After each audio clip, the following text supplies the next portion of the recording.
Hello, hello everyone. Welcome back to another art stream. Might need to turn down the music a little tiny bit so that it's not gonna overwhelm, even though I like having it up. Either way, thank you for coming.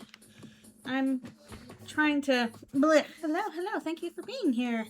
We're doing some more character cleanup stuff today.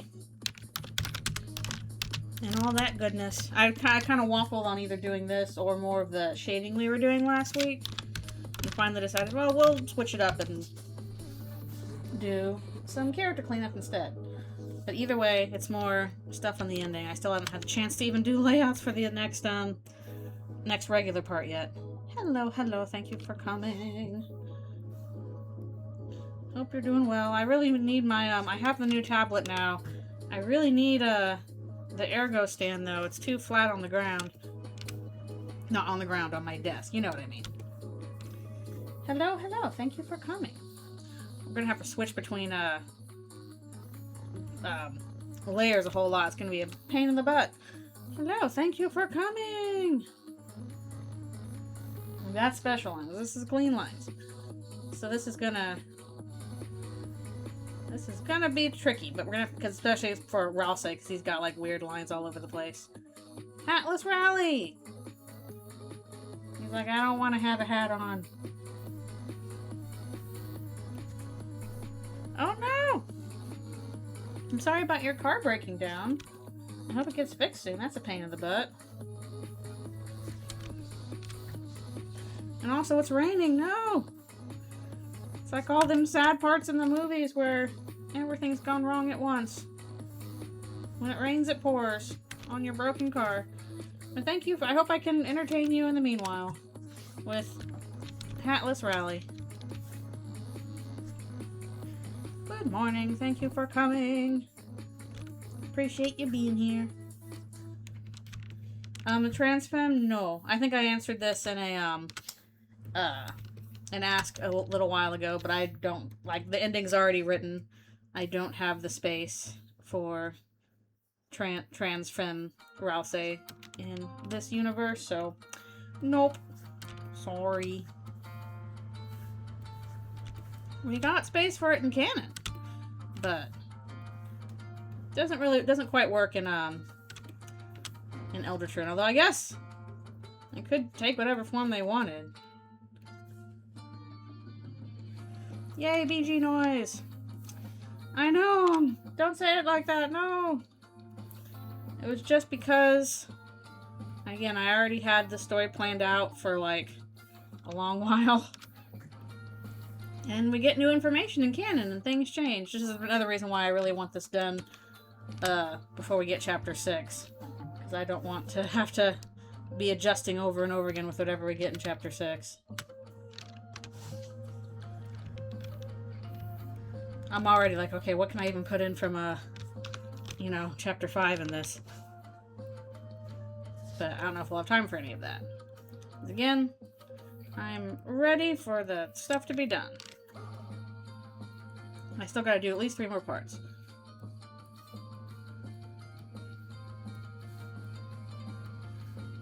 It's like, hey, Toriel's the demon you summoned. It's all happy. They're cooked, literally. Ah!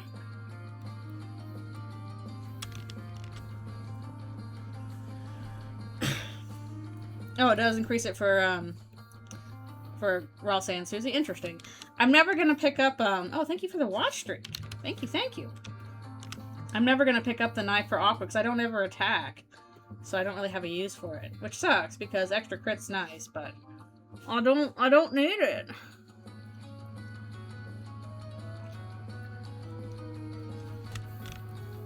I'm gonna be getting them O gloves. I always love me those O gloves. Extra defense is nice.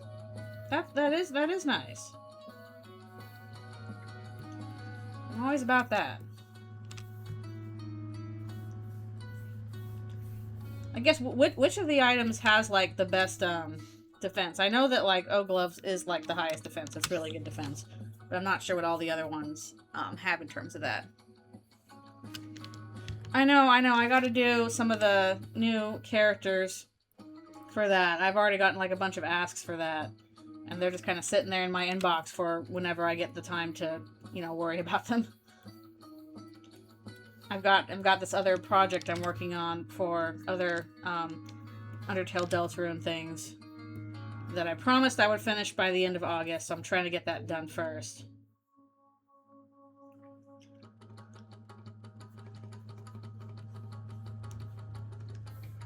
Black Shard's still the best weapon for Chris.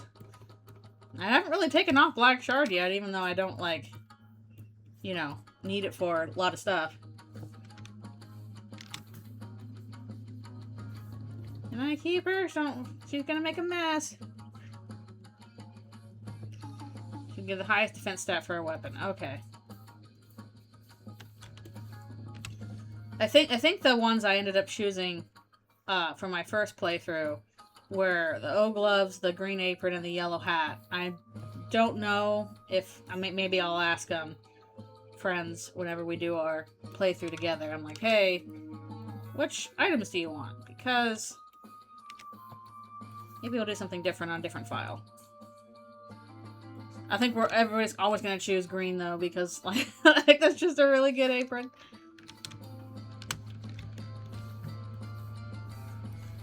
I gotta do that. Green is goat.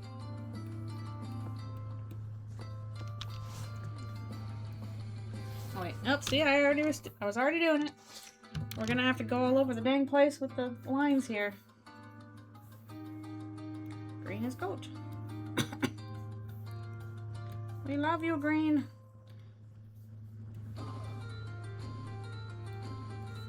I was ranking, I say green, yellow, and blue are the best flower gear. Okay.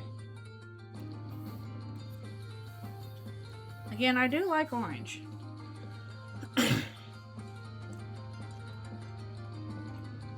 Yeah, no, well, Susie's not here. This is Ralsei. Ralsei is a bit angry.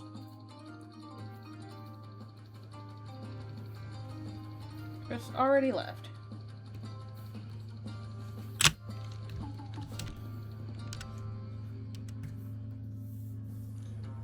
I kind of wonder which items are picked the least. Like, Seth's specs looked really good about increase, like, you know, iframes or whatever, but lower your TP gain, which that super sucks.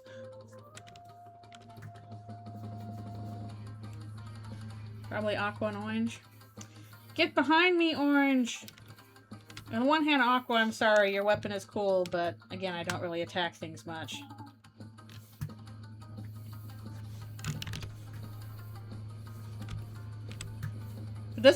Aren't the O-Gloves the highest, like, defense plus, even if it's just for Susie? Casual fan Seth is worth it? I guess that's true. I guess that's what makes stuff hard, is that these are all good options. It's a matter of your play style.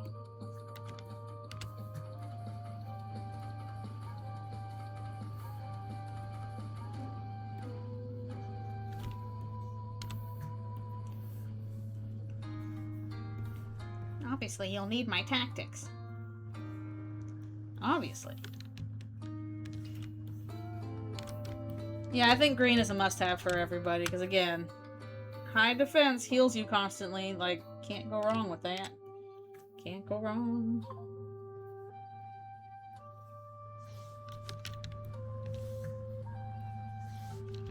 Orange Gloves gives 4 attack. Yeah, the Orange Gloves give like 8 defense, which is crazy high.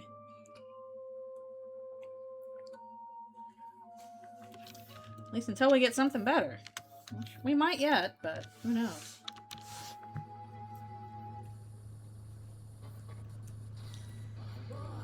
It is fun drawing hatless Ralsei and Eldritchrune. He's like extra scary here. Big teeth. Green, Seth, and yellow. I think that's what a lot of people do.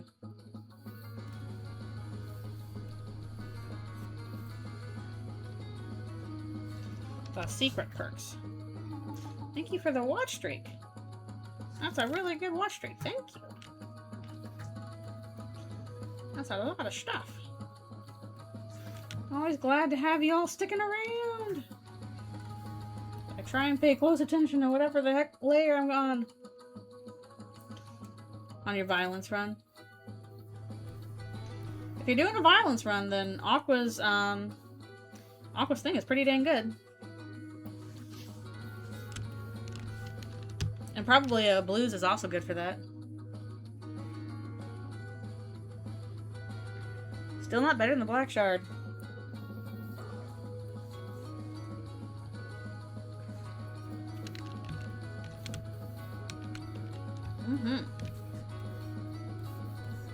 Like I said, I gotta start using Pacify more. I was trying to do that a little bit, yesterday when I was preparing my file for, the friend playthrough. If I saw a tired enemy, I'm like, okay, let's try and use that Scythe Mary, you know?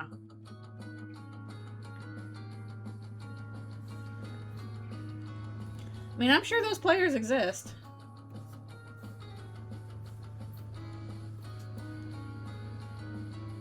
Blue is actually better for passive. Oh, I guess that's true that she does like a... Or not she. Why am I saying she? He.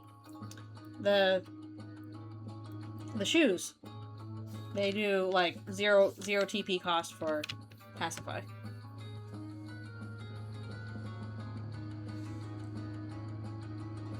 She's not strong, but the stats are pretty good. Okay. I'll say Angie.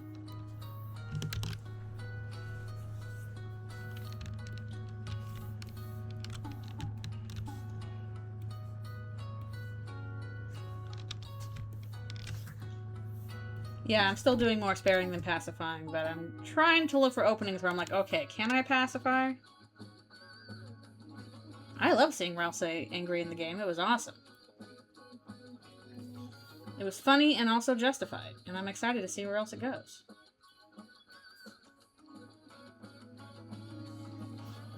That's true, that's true. It's good to have other pieces of gear.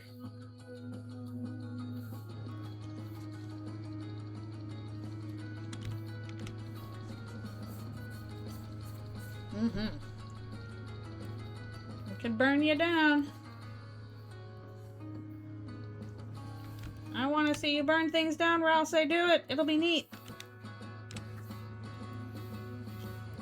You, like, Ralse and Noelle just at each other like, aren't you tired of being nice? Don't you want to go apeshit? Like, yes, yes, yes, yes.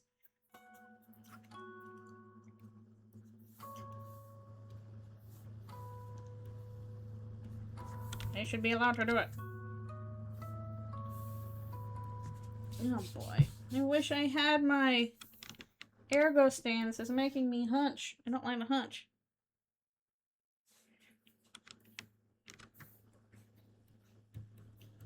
Boy, you're nice. Just like the George R. R. Martin thing or whatever.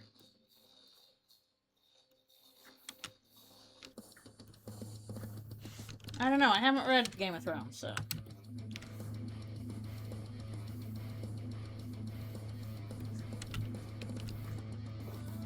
Ugh.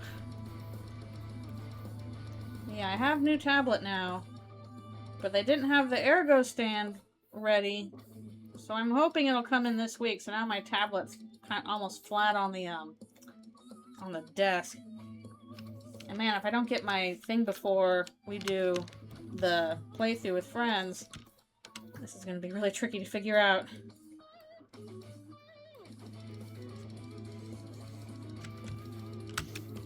Because normally I had this nice big ergo arm and I could put my tablet up as a second screen. Oh, Doodle! Oh, I gotta open the Doodle page. I totally forgot. Ooh.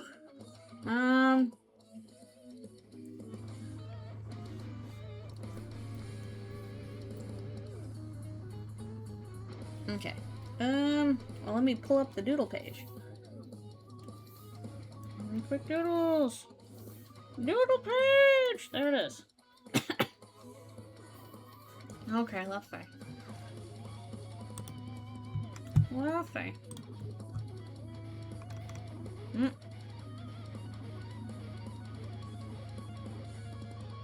Oh wait, it's this meme?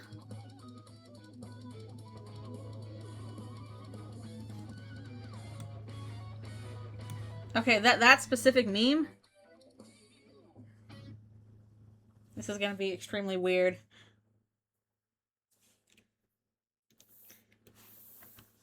Also, why is the meme one, the meme option that you send me of Baldi's Basics? Maybe I don't want to know the original meme, but, why is it Baldi's Basics? A game I have never played.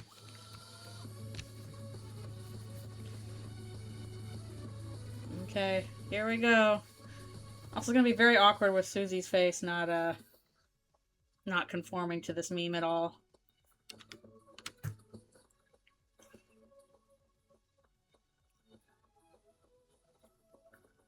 Interesting combo.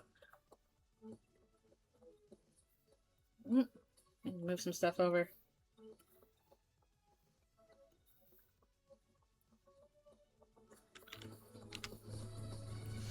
Is it like a cup? I don't know if that'll work. I'm gonna have to, like, make this...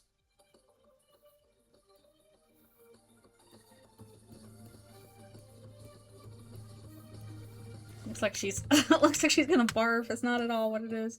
This is gonna be really hard to do without, like, the blackness around it.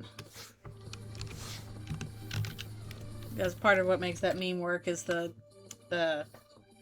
black stuff around it. Darkness. She looks like he's gonna barf. I'm sorry.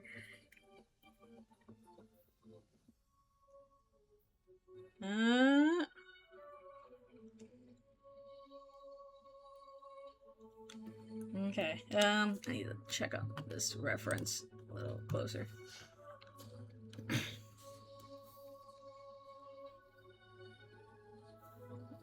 Sweat drops, okay. That's not quite what the meme is like, but, okay. Good grief, I still need to keep making room for this.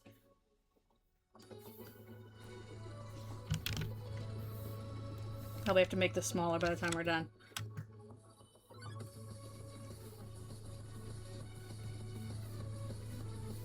Artistic liberty, yes. It's like a 2-minute sketch, you just have to deal with it.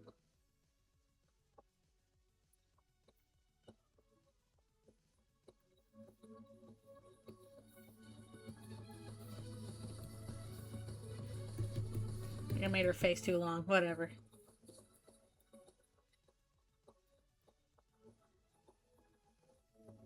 Yeah, if you Scythe Mirror is basically like Sleep Mist. It pacifies all tired enemies.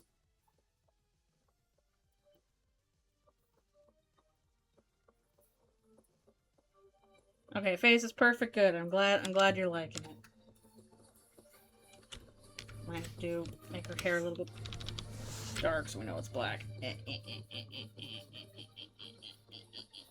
Okay. And quickly fill that in. That design. I don't know whose design this is. I'm just following the reference. Whose design is this? I do not know. Okay. Here we go. Make that a little smaller so we can fit there. Whoop! Why do I want to see red? I already look at the Eldritchrune subreddit enough as it is. I don't need it worse. Where are we at? Back to here. Wait. Oh, Red Nightmare. Okay. Sorry, I was reading that wrong. You were talking to an actual person. Boop, boop, boop, boop. The Twitch user. I understand now.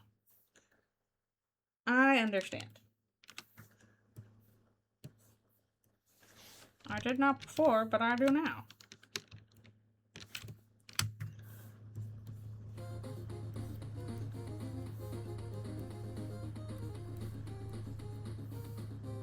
Got, yay, dawning horror faces, yay!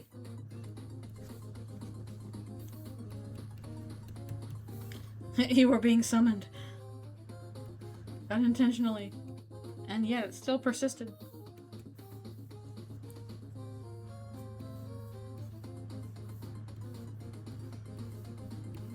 talking about? Whatever.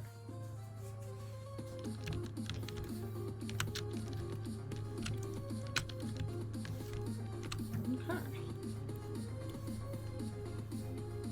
Back in with the Dreamers, having a very bad day. Unfortunate. Yeah, whatever project I do next with them, I gotta be nicer to Toriel.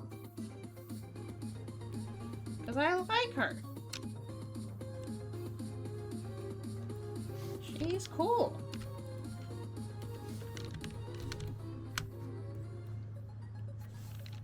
Yeah, I don't really think there's any characters I dislike. There are characters I don't really care about, but I don't think there's anyone that's gonna dislike. Exactly. She deserves love. Just for story purposes, it's also fun for bad things to happen to her. But I don't do that because out of dislike. I do that because she's interesting.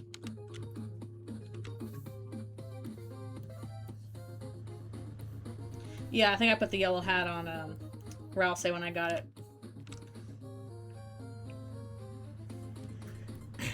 Ralse is refusing equipment. Becoming more his own person with his own tastes.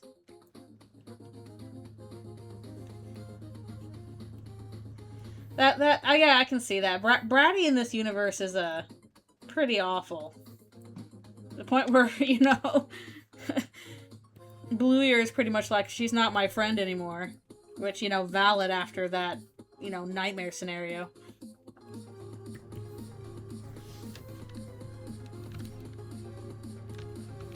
I hope she learned a lesson from that. Well, the truth hurts, but it might be for the best if you're a loser! Thanks, Milk Looker.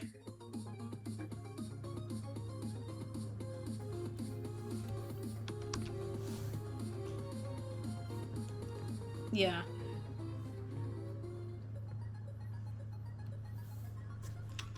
They put her on too high of a pedestal, and then, you know, when she was a regular-ass person that couldn't live up to the, you know, incredible stuff she was put on, you know, beloved goat mom, then all of a sudden it's crash and burn.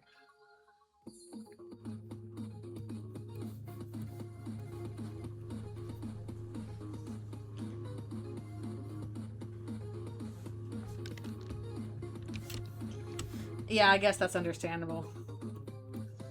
At the very least, I'll say the Valley Girl thing, easy to voice act, at least for me. Some people can do, like, really varied voices, but at the very least, I'm like, okay, a Valley Girl voice. I know how to do that. It's the Californian in me. Can't help it.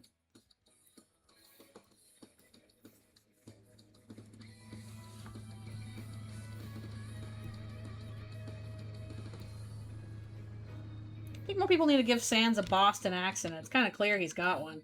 Or like a Jersey accent. Maybe not Jersey. Okay, no, Brooklyn. Brooklyn. He needs a Brooklyn accent.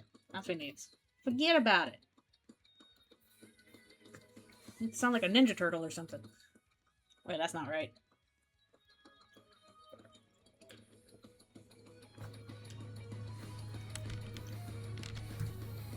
You are the Milk Looker. The Milk Looker is you. Yeah, he needs to be a New Yorker. I'm walking here. Back into the Rouse mines.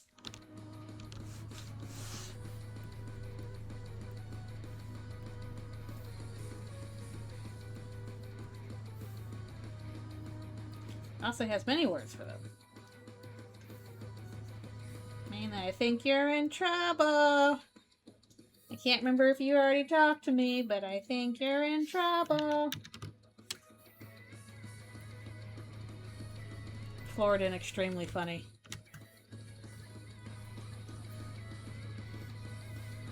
Honestly, I can see Susie having a Boston accent. I can see it. It seems like she's from like a bigger metropolitan area. Nope, because we're in ending stuff, and that's when he takes off the hat. I've seen a little bit of it so far, but this is also the first time he's shown up in a while. However, he's also a little bit harder to draw in this form. His lines are all over the place. Yeah, get ready for lots more Hatless Rousey in the ending.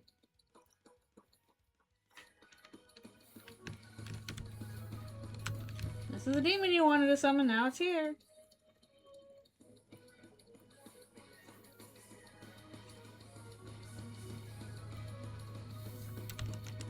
He's so happy to see you.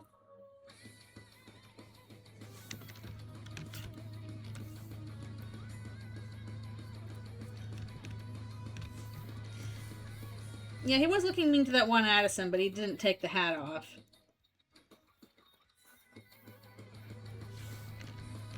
We just saw a little bit of that. And already guessed, like, all the fire stuff surrounding Rousey before we got the stuff in Chapter 5. It's like, yep, he has a thing with fire going on. But also, like, that wasn't that hard to discern. We already had hints that there was some kind of fire theme happening with Rousey. We've had that hint for a while.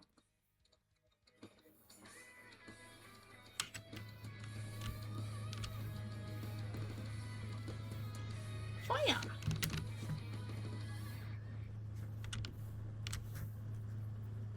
Well, there's still time. We may yet get some fire spell for him. For them in the future. It could happen. You never know.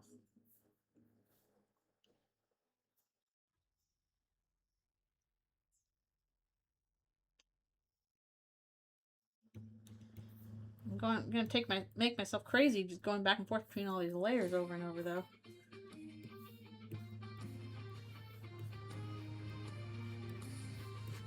Okay. Let me take my break. Probably in a little bit. Let him use Mega Flare! Yay! Yay! Now it's a real Final Fantasy. When you have Mega Flare coming up.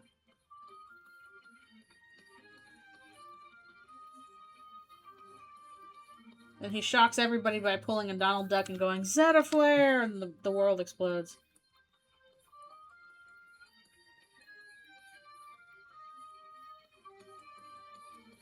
We're the fluffy ones. They can blow everything up.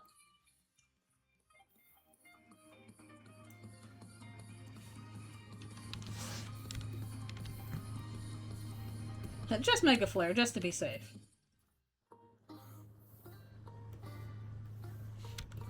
You wouldn't want to hurt anybody.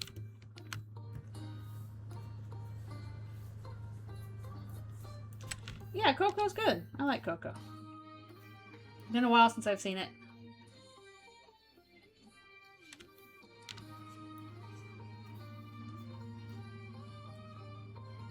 And himself, true.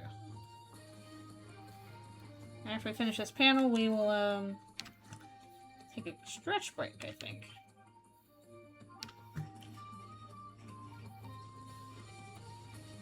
So much fire!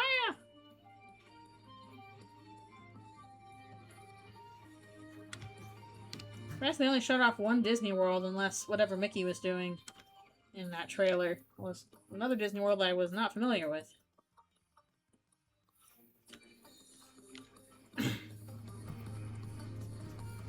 Nope, it's a good movie. Eastwood. I think they might be doing a sequel to it, which I'm kind of like, I don't know how that would work, but... Yeah, late 2027 we got some time. I'm really kind of hoping that this and Eldritchrune don't overlap then, because if I had to choose, I'm picking Eldritchrune. Yes, I have disabled it. I did do that. So I would recommend all of y'all disable that as well. Or at least I did the opt-out, because apparently we don't have the option to disable it entirely, because stuff is horrible. Yeah, both at once is going to be a bit rough.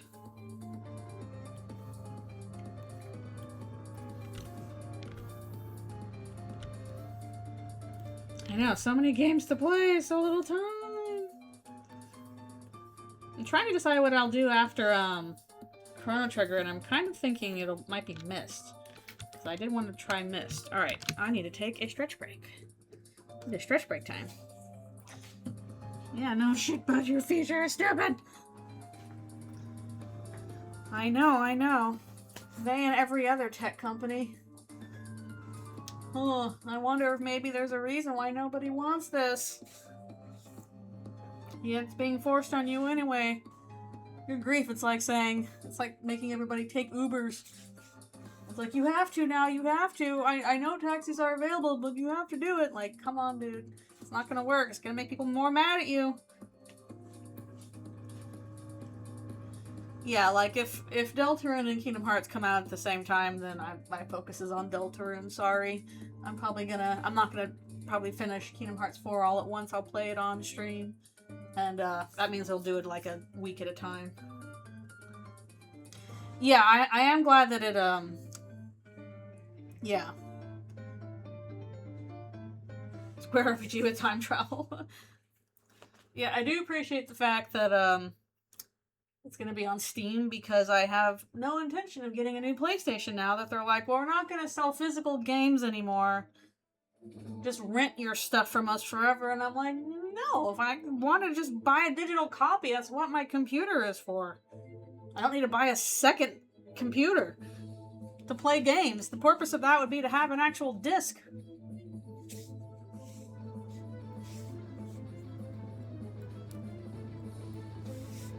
Oh yeah, Live Alive, that's another one I should play.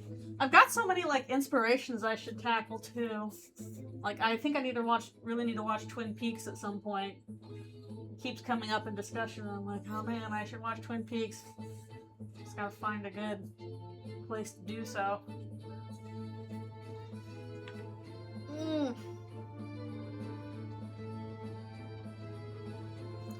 At the same time, I don't want to just do Undertale Deltarune inspirations, which is why I'd kind of like to try Myst.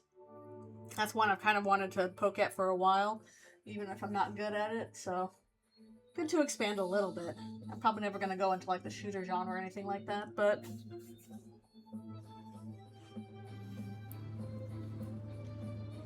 it's good grief. If I just did Undertale Deltarune inspirations, I'd be here all day, because Toby's exposed himself like a smart person to, like, 20 million games.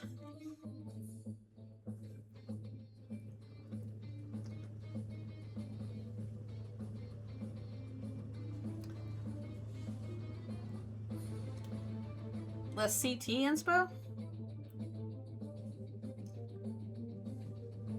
Oh, Chrono Trigger inspo. Another games? Yeah, that was just another game, like, not even just as a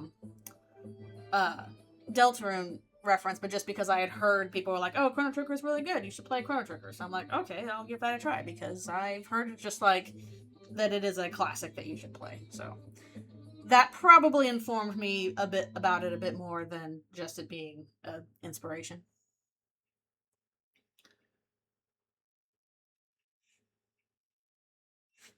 Yeah, some things are just required reading.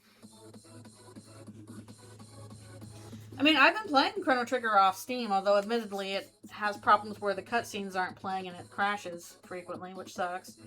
But otherwise, it's coming along okay. It was Zenith Martlet. Yeah, we did just have some Undertale Yellow music.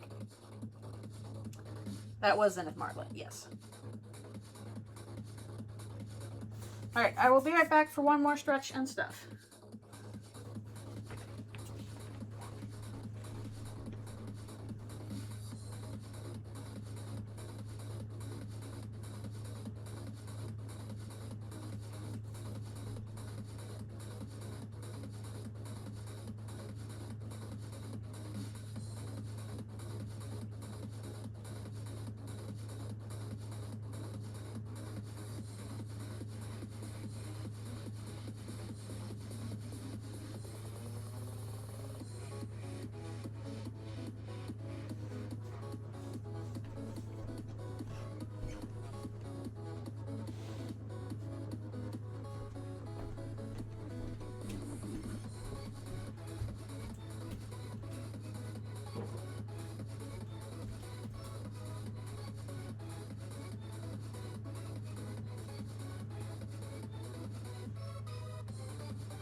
back. Alrighty, I'm back. Do some more. No, I didn't do a poll for what to play after Chrono Trigger. I was just saying I was thinking of playing Myst next. Or possibly a Monkey Island, because I don't just want to do like fan games or inspiration games. I want to try some other things too, and stuff like Mr. Monkey Island were also on like my I'd like to try this. This looks fun game. I like adventure games. I like puzzle games. So once we get around to Halloween, I might try a horror game. Oh, see, I did this in the wrong layer again. Yeah, Susie eating moss off the roof of a house. Okay. She's got to have that moss. Oh yeah, I haven't heard anything about Sea of Stars.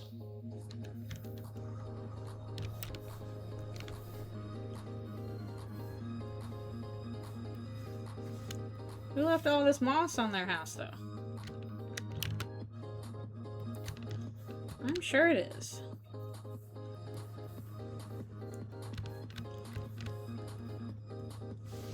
Like, those are all kinds of games I want to try. I do like trying to see games that were inspirations for Deltarune and Undertale, but I also want to try some classic games. I want to try some, games that are interesting.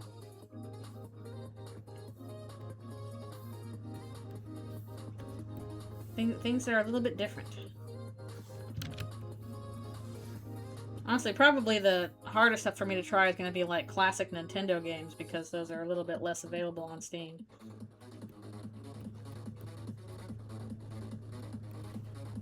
Or at least like Mario stuff. Like I'm also like trying like Mario RPG, but I'm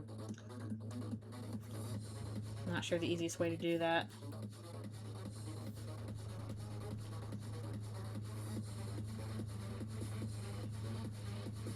Yeah, that's probably gonna make it tricky now. Whoops.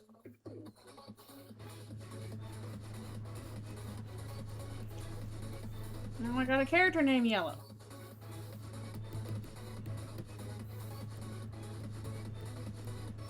Chomp, chomp, moss.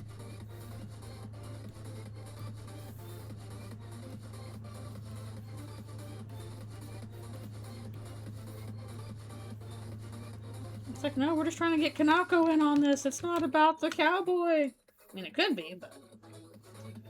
Okay, there we go. Susie enjoying some moss roof.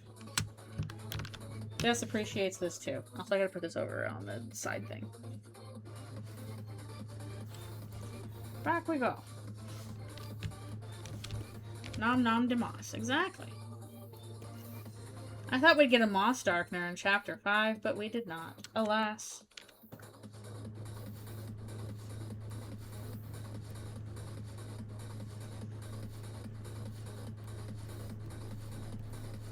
There was just regular old prison moss.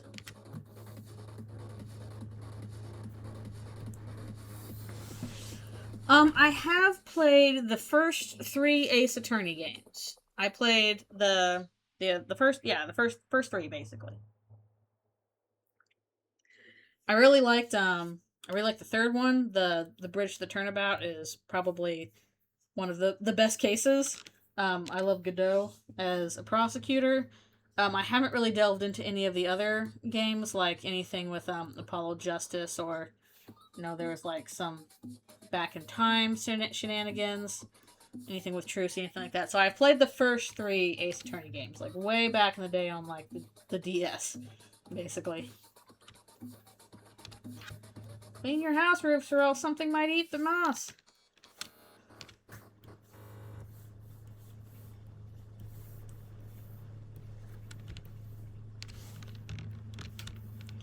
I know people keep saying I should try Hollow Knight and Silk Song too. At some point. Yeah, I'm way behind on like how many Ace Attorney games there are. There's a ton. But I did at least recognize in Chapter 5, I'm like, Ace Attorney, 9 Souls I've heard is good.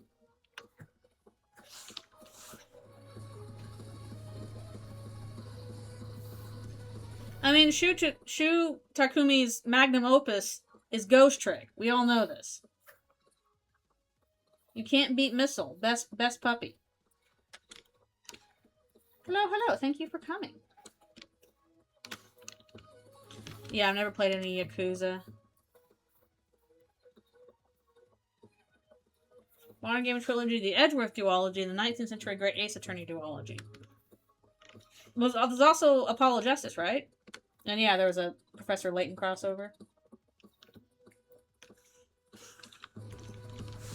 Ghost Trick. I have heard of Octopath Traveler. That sounds like that would be fun.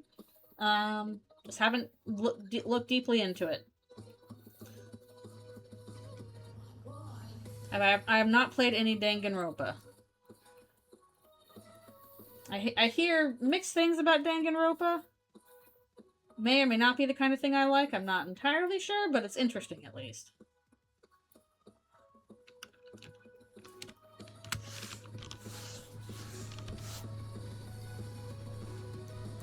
Apollo Justice is part of the Modern Trilogy? Wait, how many games are in Apollo Justice? Because Modern Trilogy, I thought, like, it's, you know, the first one, and then,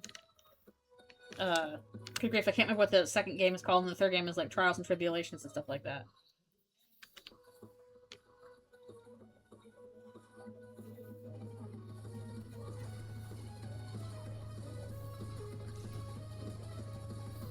Why are companies like, you'll have to play our games with AI and stuff? And I'm like, I'm going to be playing games for the rest of my life, and I still won't scratch the surface of all I need to do.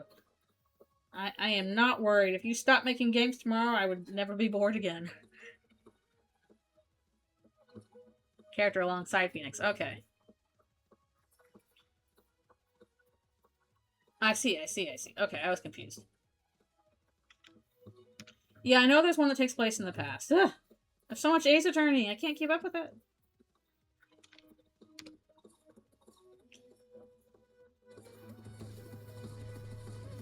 I need to play Hades 2 at some point, because I played the first Hades and I really liked it. I don't know if I'd be really good with it on stream. I mostly was able to manage Hades when I eventually turned on God mode. But I thought that was a well-designed, a well-set-up situation for that kind of difficulty spike.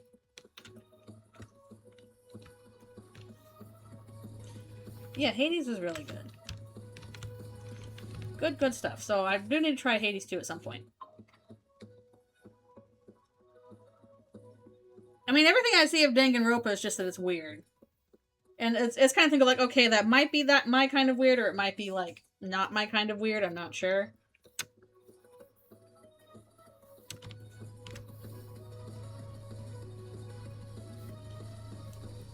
And also, I don't know if it's so much, like, plot development as, like, teenagers being killed in creative ways, which, you know, if that's your jam, there you go.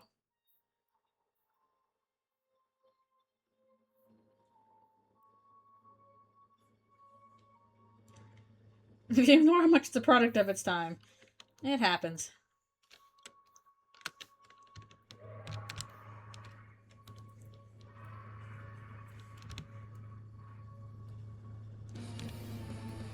So much stuff out there.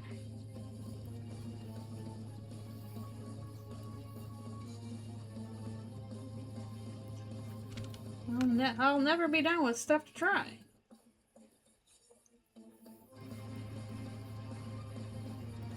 And even in terms of fan games, I'm waiting for the revamp of Delta Traveler into the new game to give that a try.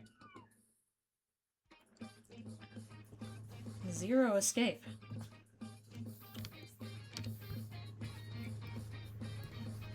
Inspirations upon inspirations. It's not going to be until Eldritchrune is finished? Aw, darn. Okay. Well, that will be how it is then. I wasn't sure when the revamped version would be out, so. Okie dokie, now I know. That's half the battle.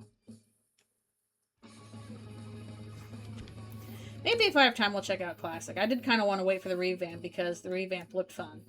And I know sometimes it's like, I don't want, you like, as an artist, you're like, don't look at my old thing, look at the new thing. Like, that's just kind of how it is. But, you know, still fun, still stuff to like in the old thing.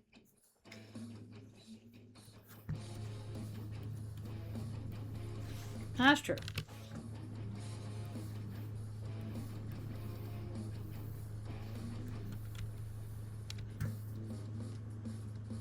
Yellow submarine? We all live in a yellow submarine. A yellow submarine. A yellow submarine. I haven't seen that movie. I should probably see that movie. I love me some weird animation. Please show me some weird animation. It's fun. We love us some weird animation. Good movie, yeah.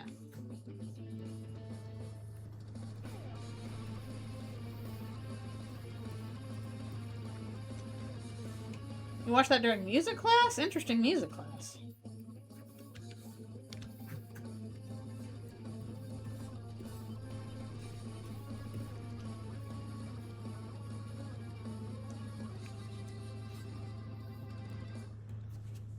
Is there an ending with a yellow submarine and you all die in it, as opposed to we all live in a yellow submarine? You all die in a yellow submarine? It's a joke.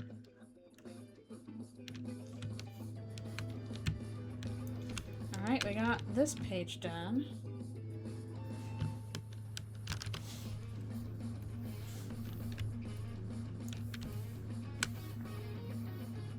Back to this. Onward we go.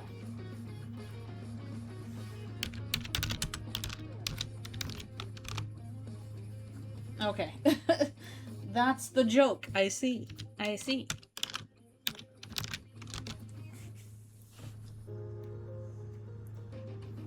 I changed it up to we all die in a purple submarine. It's the evil one.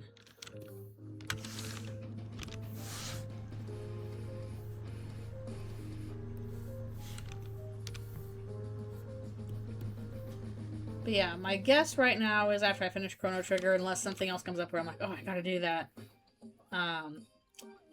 Probably we'll do Mr. Monkey Island. We'll do something a little bit different.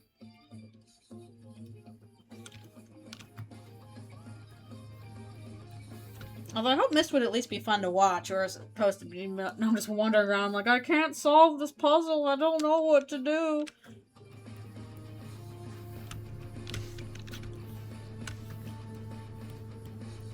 Those kinds of like puzzle adventure games, they can take forever if you don't know what you're doing, and then as soon as you actually know the puzzle solution, then it's like, okay, boop boop boop boop boop boop boop. Like, I remember just spending days and days trying to get through Day of the Tentacle because I could not figure out, like, what the puzzle solution was. And then when I came back and replayed it later, I was like, oh yeah, I need to get this off of this, I need to do that, and then it went a lot faster.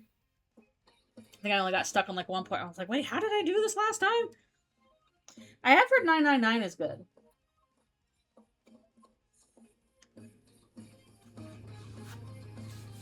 They don't make game guidebooks anymore. I don't do it. I could maybe download a PDF. I've still got like a lot of my game guides back when they used to make those. Like I have one for like KH2 and Final Fantasy 12. I think maybe 13 as well. I'm not sure when they stopped making guidebooks. But I love that stuff. That stuff was great. I love me some guidebooks. They're big color illustrations. The Kingdom Hearts 2 one was a sticker book where you had stickers for like all of the items and weapons and stuff. And if you collected them, then you could like you'd put the sticker down. I'm just saying that's brilliant, and they should do that more often in games. It's like, here's your sticker book. When you for all you like, 100% collector persons, here you go. You get to also put stickers on a book for when you collect the item. It's brilliant. With a price. Dun, dun, dun.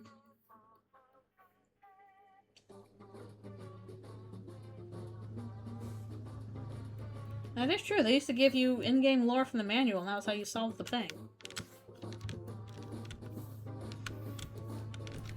Yeah, the stickers from Birth by Sleep.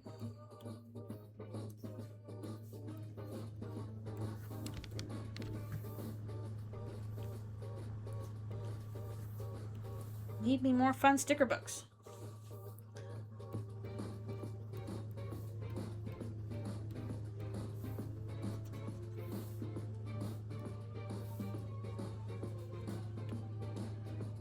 If I ever made a game, which would be really difficult because I'm not good at programming, I would find a way to get a sticker book for you to collect all the items in it.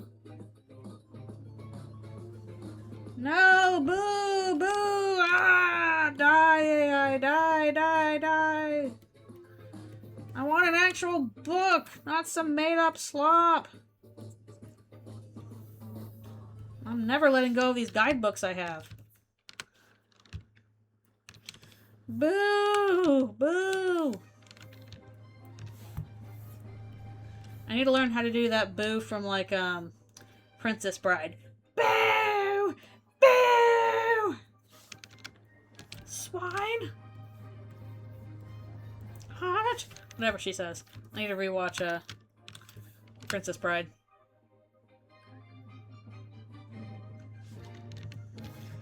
I find it very difficult to read, unfortunately. I'm just so busy with all these other projects I gotta do. So, my solution to that has been audiobooks from the library. I am currently reading a book called Endurance, about the ship Endurance that got stuck in Antarctica. Mostly because I watched Jacob Geller's video on his summer reading, and I'm like, oh, I need new books. I'll try the summer reading. So, that was the first one I got.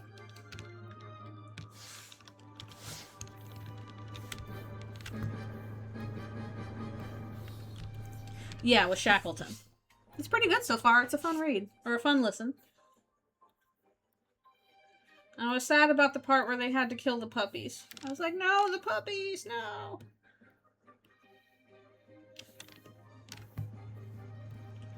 But yeah, I'm like a quarter into it, and it's interesting.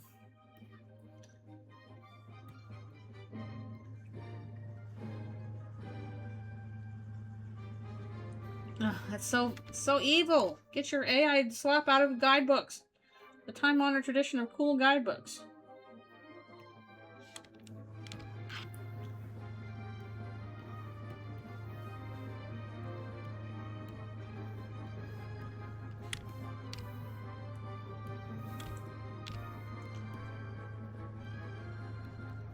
But yeah, good library book. I'm still mad I can't seem to get a copy of Project Hail Mary, because apparently, like, it's exclusively through Amazon. The audiobook is, so, like, I can't get it from my library. I don't want to actually give you a money's Amazon any more than I have to.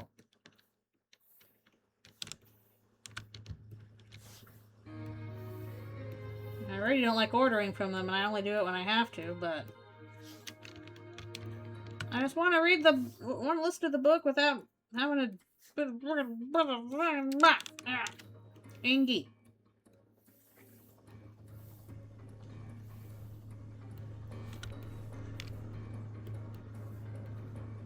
That's what Ralsei is mad about.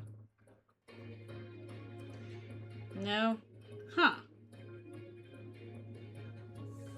Oh, interesting. Yeah, at least with SCP stuff, you can, that's pretty open source, so you could always change that into other forms. That'd be interesting. Yeah, it super sucks.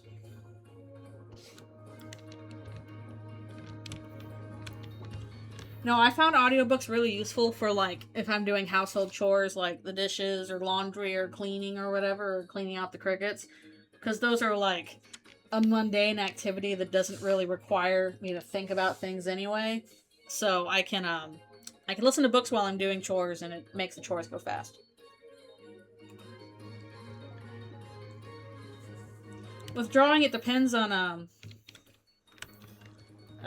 what I'm doing, but I can either listen to music or, like, listen to audio, video essays. Yes, I saw the news about that. I'm trying not to think about it. And also people are like, oh, shocking. I'm like, oh, you mean the grifter president who steals everything stole something? Wow. Color me shocked. Of course he stole something. That's what he does. He steals from everybody. Like, I'm kind of more concerned about the people that are desperately poor that he steals from. Yeah, just the thief administration, grifter administration steals stuff. News at 11. I'm pretty sure the material lawyers are doing something, and I'm like, okay, if you're good for anything, Sebastian Wolf, at least be good for that. I ain't forgiving that guy for anything, but at least, you know, like, do something. Yeah, they steal all, like, they just happen to steal from Deltarune. They steal all the time. They don't care. That's just how fascists are. They'll just take stuff and appropriate it. They don't give a crap about actual culture.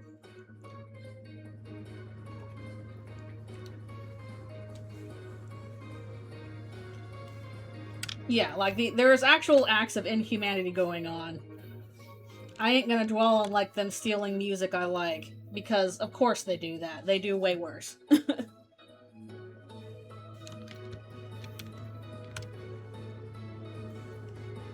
Yep, pretty much. That is pretty much it.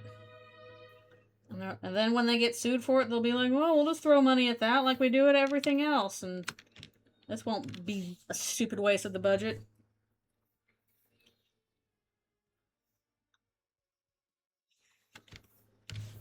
So, yep, I'm aware. Nothing else to that other than fascist gonna fascist. You know, that there are more important things to worry about, I think.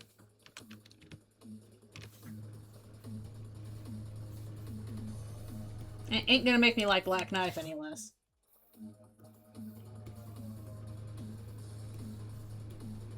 Yeah. Speaking of Black Knife, remix time!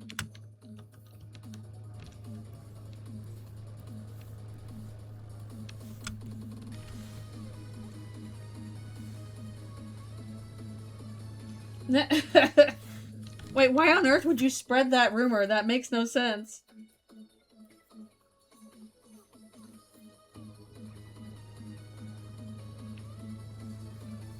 Yeah, in an ideal world that happens.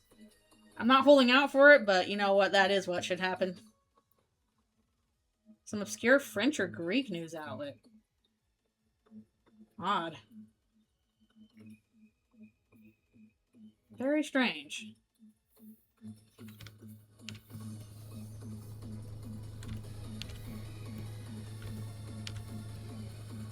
All Griff's is the same. Yeah, I never heard anything about that from Kojima. So whatever that was, it got killed pretty quick, I think. Just like Abe. Alright, have a good lunch.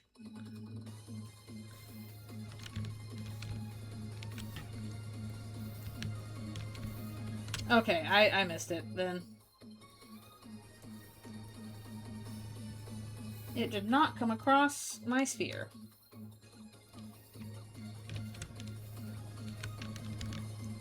I'm just kind of baffled as to, like, what were you intending to gain by making that up? me when I lie about something easily verifiable. Again, fascist gonna fascist, but, huh?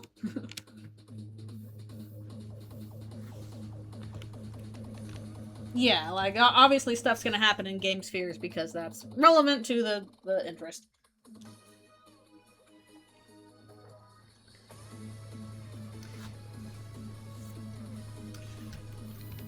Well, minor rag, if you're trying to be sensational, it helps to not print libel. That's easy to prove in court.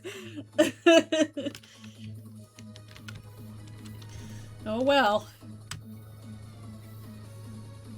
Toriel head and hands like, oh god. You're watching from the hospital? Oh no, I hope that you're doing okay. I hope you're not in the hospital for really sad reasons. Or at least, not scary reasons. Hospital's not fun.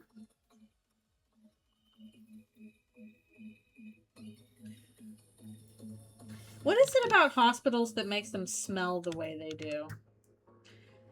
Okay, from surgery? Was it an elective surgery or was it a, like, emergency?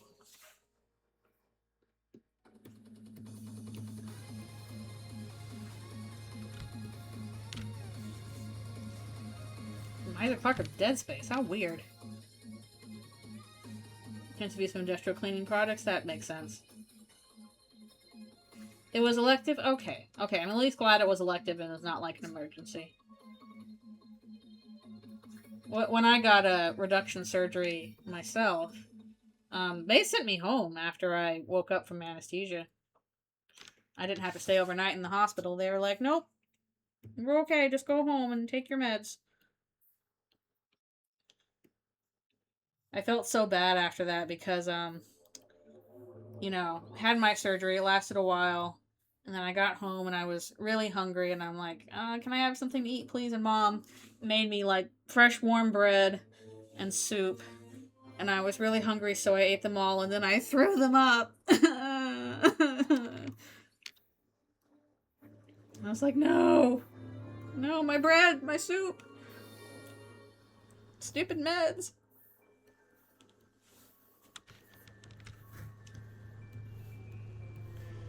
But in any case, I hope you recover quickly. You can go home soon.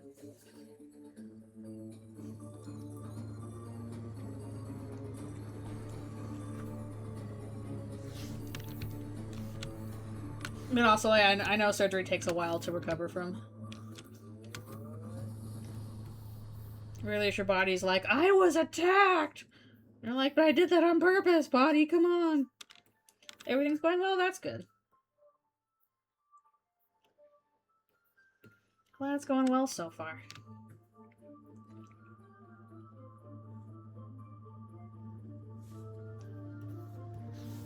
Well, that's weird. Life imitates art, I guess.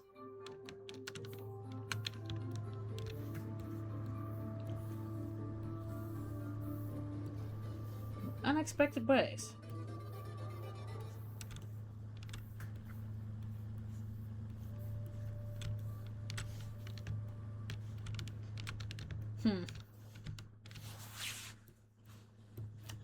Yeah, I'm not super well versed in that. I would need to, I don't know, read something about it.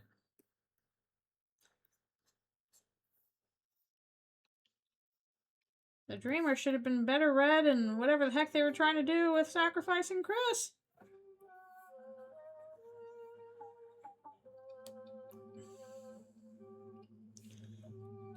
Well, at least you didn't have that long of a wait. That's helpful. I did have to wait quite a while before I had my surgery. In terms of elective stuff. Like, once I got the okays to, you know, do it through my doctor and the surgeon. And they're like, yep, you can do surgery. I had to still wait like 6 months. But that's okay. I think I might need to do a stretch break now. When did I start up this again? Okay, actually, we'll just finish. No, Ralph is gonna take a while to finish. So I know I started work a little early. I'll go a little longer before I do stretch. Gotta stretch a lot.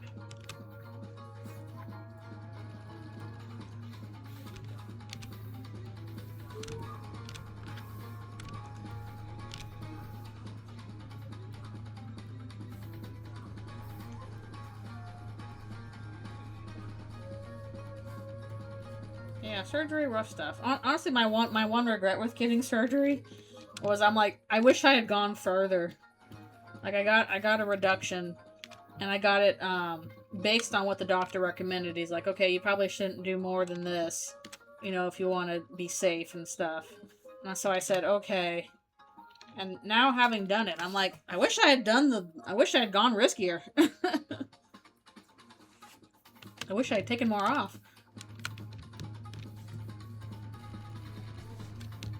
But it is what it is.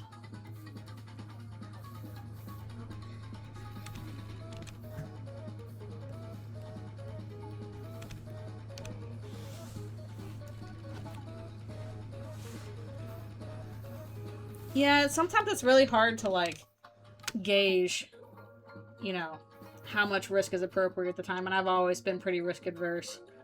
But, I was just trying to follow what the doctor said, but it is a thing where I'm like, okay, I wish I had asked to do the riskier option.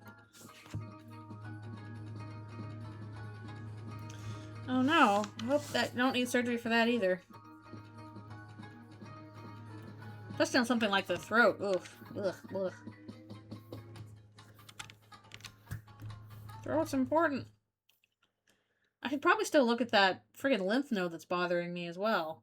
I've kind of just started ignoring it. Which I know is not usually the best option, but, you know, squeaky wheels and all that. I believe the color flowers are a reflection of central character. Who do you think is the better reflection of Seth based on, Noelle or Azrael? I don't necessarily agree that the flowers are based on specific characters in Chris's life, but if I had to choose, if you forced me to choose, I would say that Seth is probably better based on, like, Azrael, but I do think Birdley is the more clear parallel, yeah.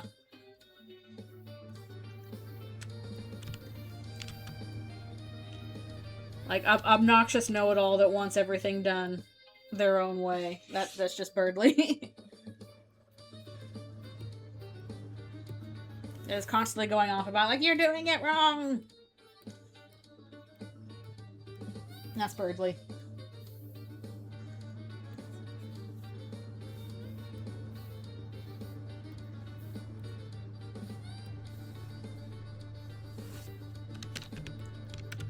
Okay, got that? Yes, we do. Alright, let's take a stretch break. Wait, when did we get to that? Also, I don't really know if Queen as Universal Mother really works. I would definitely say it applies to Noelle. I think the parallels with Carol are pretty clear. But, like, as a parallel to Toriel? As a parallel to whoever Susie's mom is?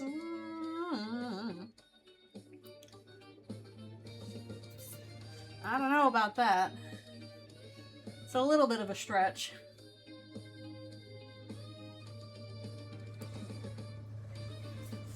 Drunk Carol.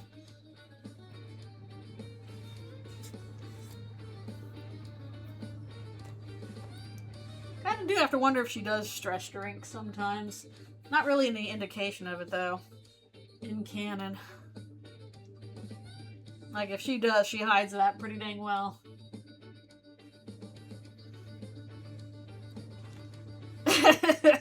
Has every mom at once? Because all moms are the same, you see. We're so smart. Yeah, yep. You'd think we would learn after Toriel and Undertale, but, no! The one idea of, like, universal motherhood with Queen that I liked was that one fan art of, like, all the various moms, you know, Toriel and Carol and et cetera, basically doing all of their searches, you know, search engine on Queen, and, like, her kind of reflecting their different anxieties as moms. Because she had all this input from different mothers about different things that troubled them. Hello, thank you for coming, and lurking is fine. I am doing my stretch break real quick, and then we shall continue.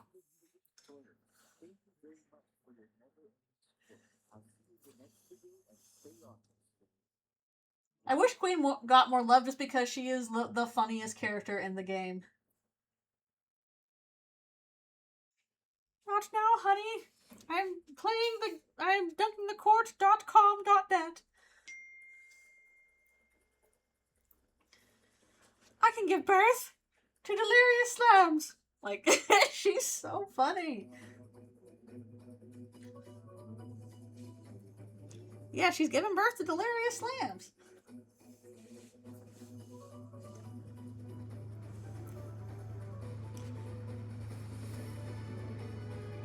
No, we can't have her fight the knight, because then the knight would just, like, take a bat to the laptop in real life, and then it would be smashed, and there would be no more Queen. I don't know how you would fix that.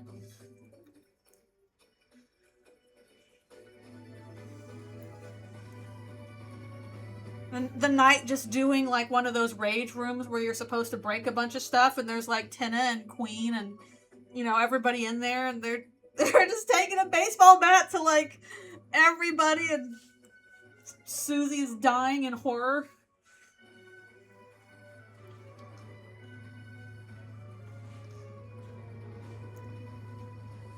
Queen has no right to repair. No! Get the duct tape. Do we mean duct tape, or is it duct tape because of the duck outfit? Who is calling me? Nobody. Shut up.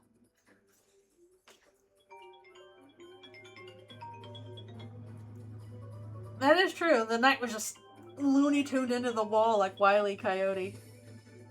But duct tape's funnier. Okay, I'll be right back for one more stretch and orange juice and stuff.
Alrighty, I'm back.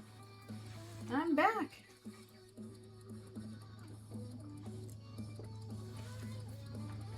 Let's do some more of this. Cue the DuckTales theme. DuckTales. Or duct tape. Damn it.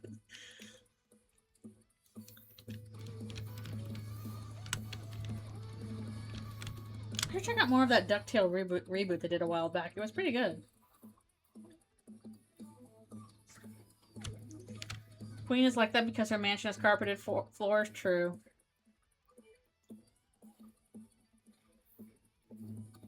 Like when I was a kid, I used to be all like, I don't want hardwood floors. Carpet is more fun to play on. Blah blah blah. And now that I'm an adult, I'm like, I get it now. Carpet is gross.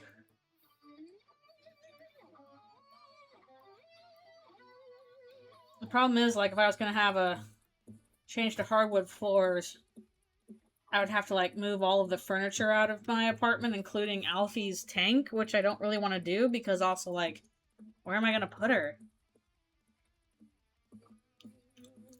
Her tank is huge. Carpet short circuits computer chips. Well, that's a problem. And also, my carpet is like, it really needs to be replaced. Or washed or something, I don't know. But it's like, it has ripples in it. It's got some pretty bad stains. Some of them my fault. Actually, no, all of them are my fault. It was clean before I moved in. But, so I have stains on it that are my fault, and I couldn't get them all up. It's like old and rippling and stuff like that, but... So if I could, I would just, tear it out and put in a rug, but... Again, if I tear everything out, I'd have to move my computer, I'd have to move Alfie's tank. It'd be this whole ordeal. I don't know where I would put Alfie's in the meanwhile. Her tank is huge. As it should be. Seth and Orange have a standoffish relationship. Seth has kind of a standoffish relationship with everybody. They're all like, we're gonna beat you to death with hammers for your crimes. Dogs are like, yay! Carpet, yay! Thump, thump, thump, thump. Dog's like, I don't gotta wash this, yay! Have them do a bath and they run into your house on the carpet and do the zoomies and water goes everywhere.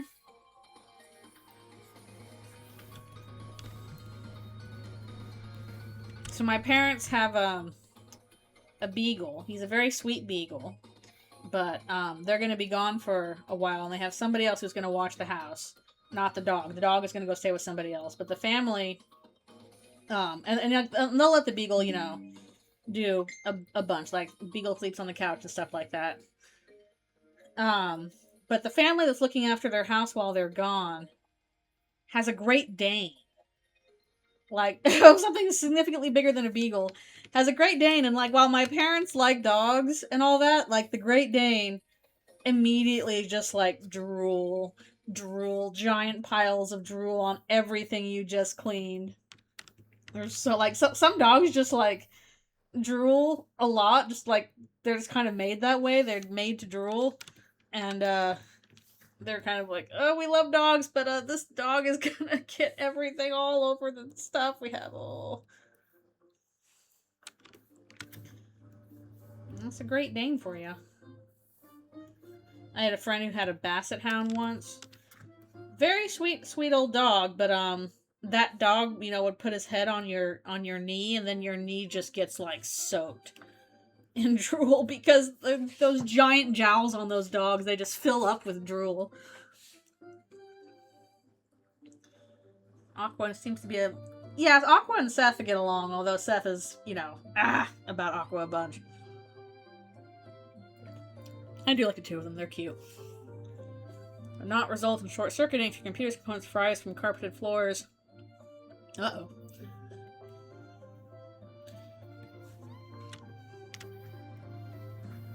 Yeah, that would be bad. That would make Aspor have a shocked face.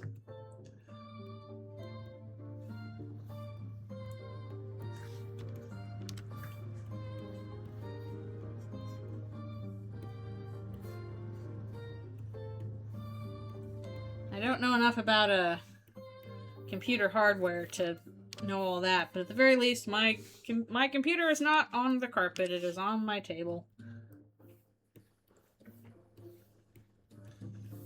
I'd probably have a lot more room if I put it on the ground, but I don't really want to put it on the ground. Easier to access it if it's up on the table. Already gets really dusty. Don't need it even dustier on the floor.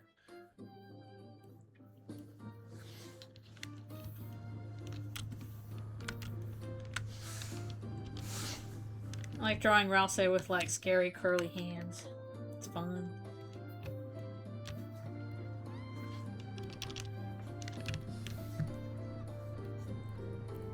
He deserves to do a little mwahaha. Hands, they're hard to draw. But at least you can practice them just by looking at your own hands.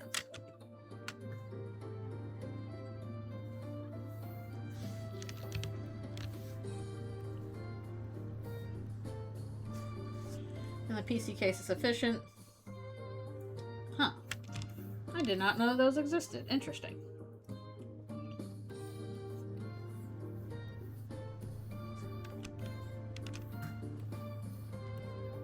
I'm still waiting for the new battery for my UPS to arrive. I ordered it a while ago after I kept having problems with the UPS.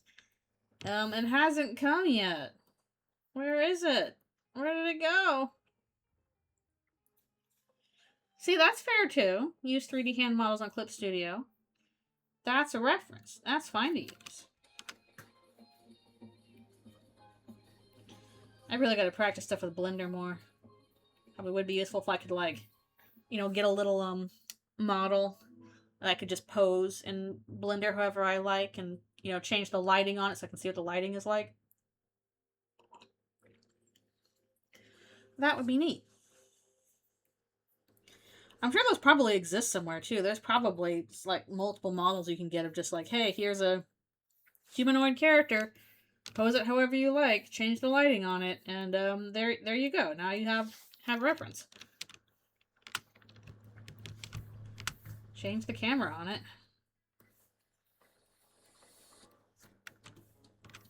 If that kind of stuff doesn't exist, I would be frankly shocked.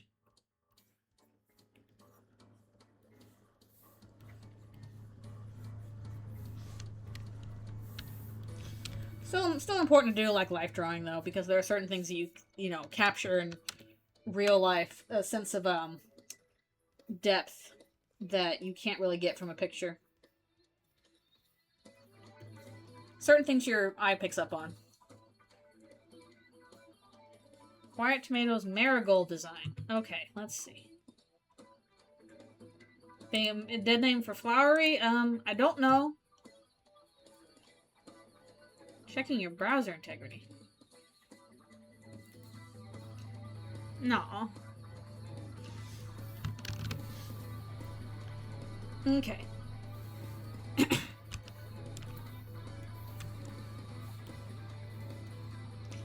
Big mouse.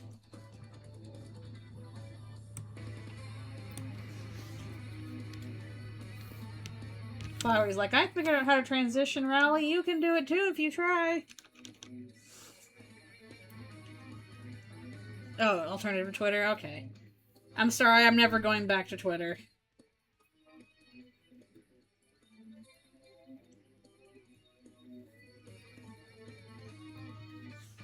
My mental health has been a lot better since I left.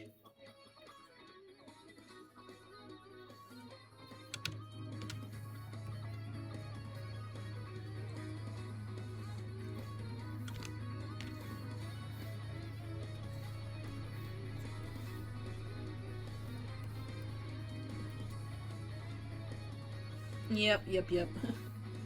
I know sometimes people like talk about paper trail and all the stuff I've done on Twitter, and I'm like, okay, just link me to that because I don't want to go back to Twitter.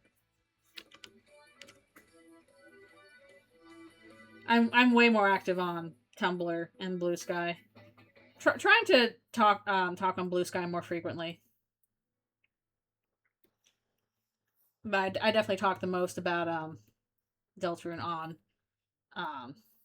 Tumblr just because it's easy to like answer questions there.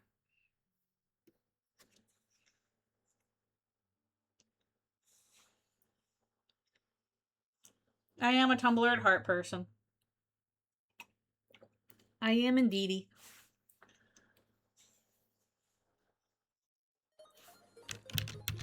I'll tell you what, Toby's a Tumblr person too. His whole thing, like the whole thing about, oh, it's time to move this thing to the fridge. I'm like, you are a Tumblrite, sir. That's a Tumblr-in joke. That's why he makes fan fiction for, like, the sexy man contests.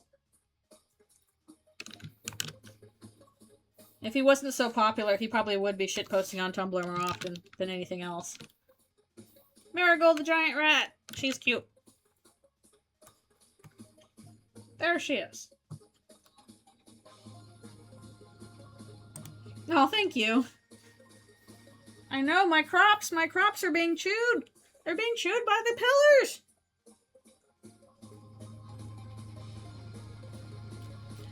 Oh yeah, like, I think that Toby is, like, uses Tumblr the least, but he is definitely most in tune with Tumblr culture.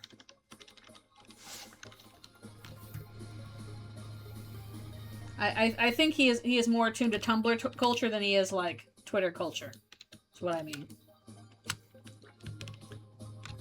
The caterpillars are ruining the crop. They are.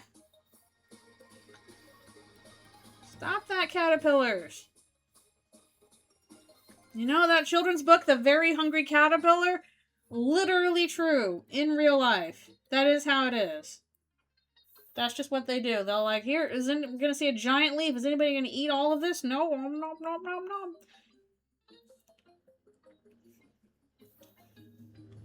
Yeah, the whole thing with posting it against the wall. Throwing it against the wall.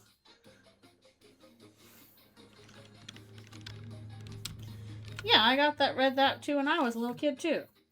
It's a good book. It's just also, like, desperately true. That is how caterpillars are. Oh my goodness, did I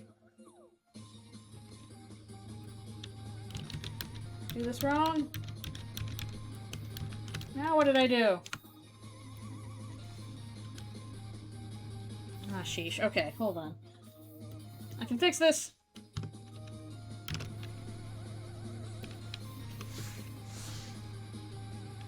I'll have to go back to the things, though. Edit, paste in place. There we go. I knew I would lose track of which layers I was on.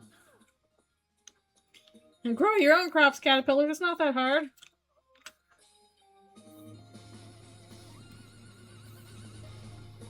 And we have no arms. All we have are little mouths with which to eat all of your plants.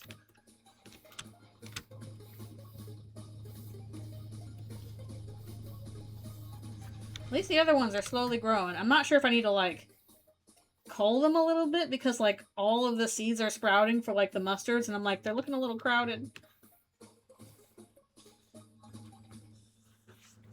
Yeah, that would be nice. So, like, the insecticide I'm using, because I was really worried, I'm like, hey, I don't want, like, a usual insecticide. These plants are for my lizard, who is a small animal.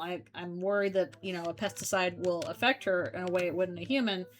They're like, okay, if you're worried about something being reptile safe, you can try this, it's basically a little bacteria mixture, and you mix it with water, and then apparently the caterpillars will eat, you know, drink the water with the bacteria in it, and it specifically targets those caterpillars and kills them with bacteria.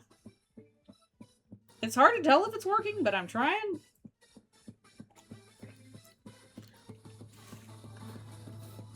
But yeah, basically something like that. Hello, hello. Thank you for coming. Have you got any other half-human Susie posts in the works? I can rebagel. That's nothing Toby needs to check up on when he's on Tumblr. We are drawing lots of Rouse today. With nice big claws. Nice big claws. I keep forgetting which layer I'm supposed to be on. I'm sure at some point I'm going to come back to it and be like, oh, I screwed up. Going slow? Okay. Well, formatting is hard. It's true.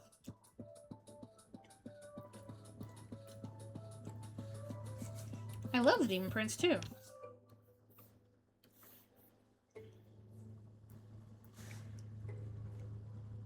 I mean, it's certainly possible, Oh no, ads. Okay, we'll wait till ads are done.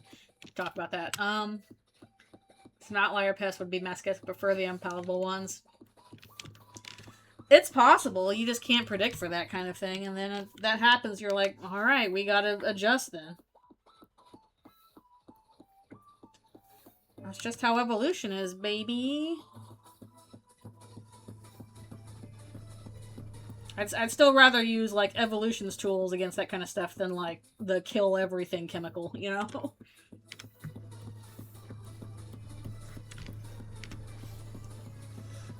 Some masochistic caterpillar asshole.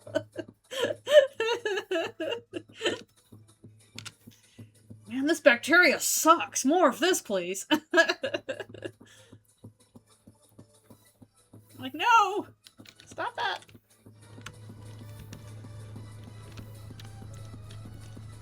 Can you be a masochist caterpillar? Oh, okay. Alright, let me go look that up real quick. I'm gonna have to look up both Seth and the giant Birdly statue. Let me pop over to my Undertale Deltarune tabs. Okay. Where's Seth? Grow my own food so you can stop eating ours? Yes, actually. Performance for fan 2 I've been playing like a boss. Wiggling time. Caterpillar tea. Anything's possible. Masochistic caterpillar.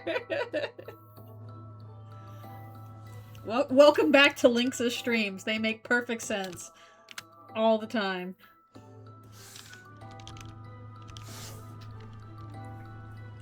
I mean, that is what I'm doing now. I'm trying to give them caterpillar tea that will kill them and sucks. I'm trying.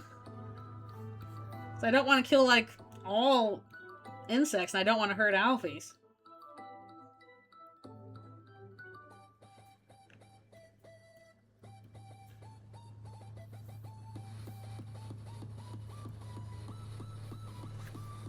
Welcome back.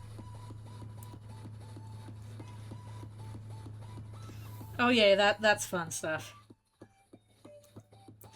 I guess that part is definitely going to be a lot of speculation, because, like, we don't know, like, mostly I want to know if she's living with one of her parents now, or if she's, like, with a foster parent or something like that.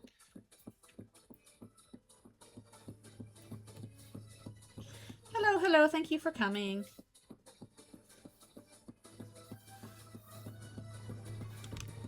It'll make sense. Oh, shoot, did I screw this up again? I did. Darn it.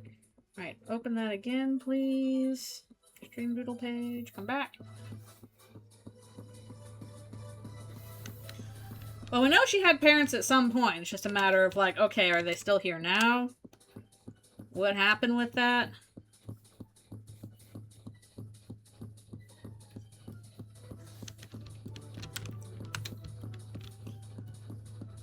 It's like, what? They're like, what? Alright, where's Birdly's statue?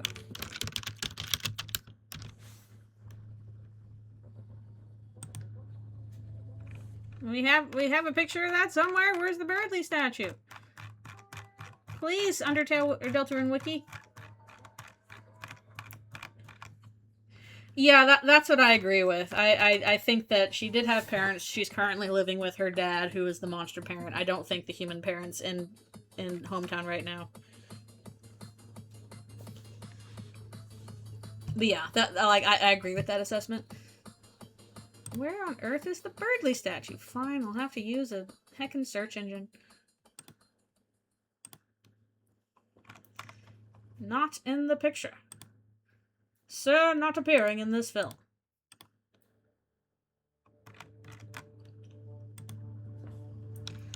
I also get the feeling that her human parent was just kind of awful to her.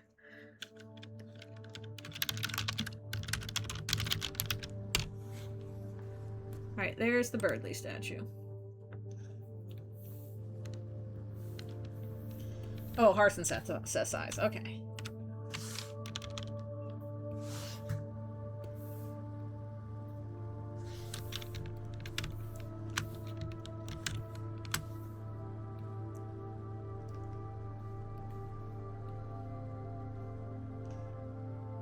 I did not know you had nipples. I will, in our ideal world. Are we ever gonna get that answered, Birdly? Why do you want nipples?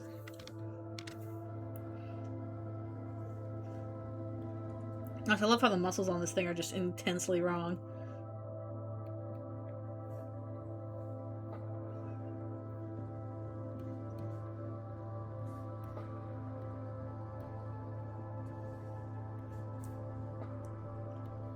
My IQ diaper, whatever this is. To like make them smaller. Everybody's got species dysphoria, including Birdly.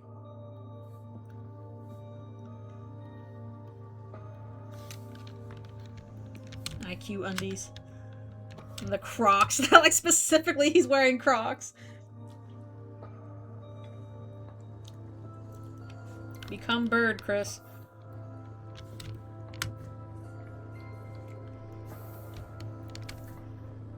Oh, you can put birds, you can put nipples on birds if you like. I'm just kind of like, why does specifically Birdly want nipples? Why does he want Crocs?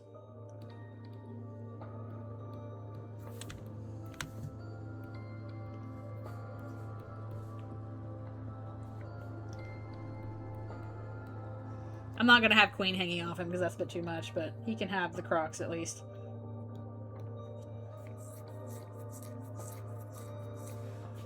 Huh, interesting.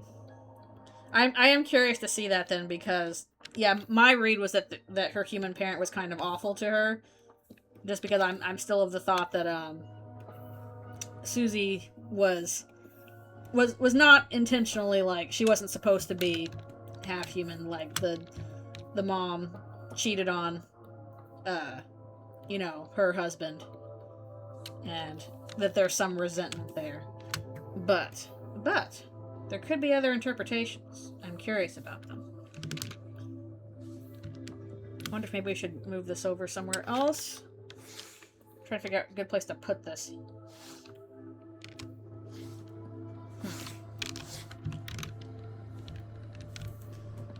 Huh, interesting. Interesting. It's such difficult stuff to parse. Because Susie is so tight-lipped about, like, her family. We know that they have problems. That's what she's brought up, is that they have problems. But, and we know she has some weird feelings based on her, you know, how she feels about King and how she feels about Torio. But you could read that in a couple different directions. Yeah, my reading was that, her human mom was really not very good to her, but I'm curious about other interpretations.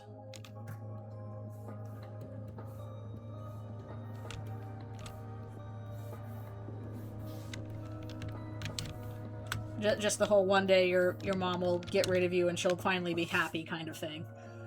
That definitely feels like Susie was projecting. Yeah. Don't have as much. When is my stretch break? You know what? We'll finish this page first and then we'll do stretch break.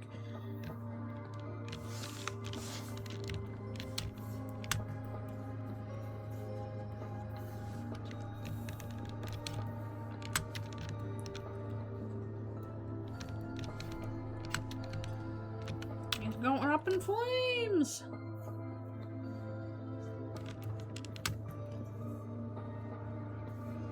Woof. Gotta have somebody burst into flames as they vanish. It's always cool. I think she was a cook. Interesting. I'm curious about that as well.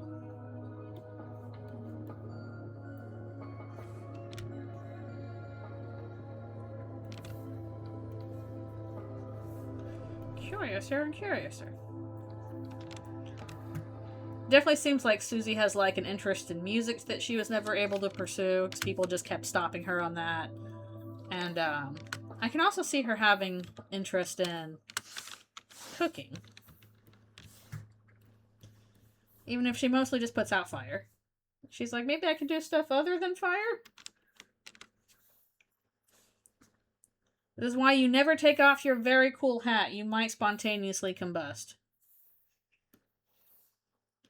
And remember how, like, they're like, man, spontaneous human combustion, is it a thing? And then they're like, actually, we think people are just falling asleep with lit cigarettes and burning their house down. I think that might be it.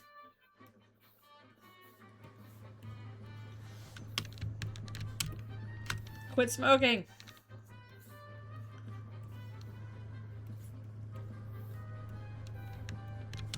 Yeah, that would do it.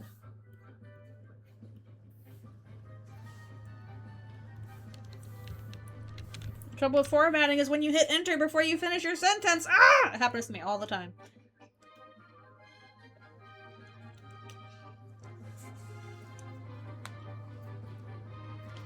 That is true.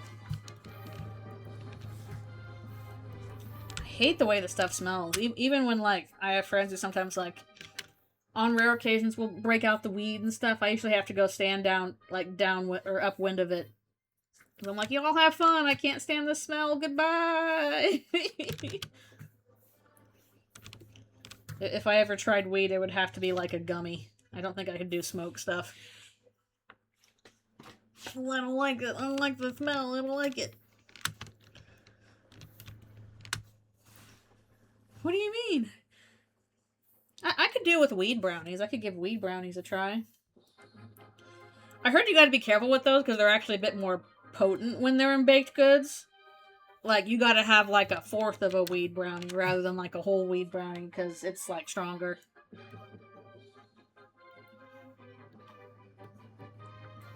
So, I would basically need like instruction. Because I ain't never done a drug before. So, I would need assistance to do it safely. I haven't really done a drug because I don't feel the need to. Like, I'm not really good. I beg. Asriel, did you eat my forever weed brownie? You're what? And then it just turns into the Ralsei plush. Oh, the bong was what worked? I mean, that is probably part of the issue, is like, I don't really feel the need to do it, so I haven't tried to do it. That's why I don't really buy the idea that, like, oh, you know, people have access to drugs, they're just gonna get addicted no matter what. It's like, a lot of times people don't do that unless they feel like they actually need it. Like, I still have some opiates left over from when I had surgery, because in order to deal with the pain, they gave you some opiates. And I stopped taking them once I was no longer in pain because I didn't need them. I'm like, I'm not addicted to the drug, I'm not in pain anymore, so I don't need the painkiller. And yeah, Susie would go on a rampage if any of her friends were hurt. Yep, exactly. Yeah, vodka might help with that. I don't think I will do crystal meth. I do not think I will do that. That sounds actually not fun.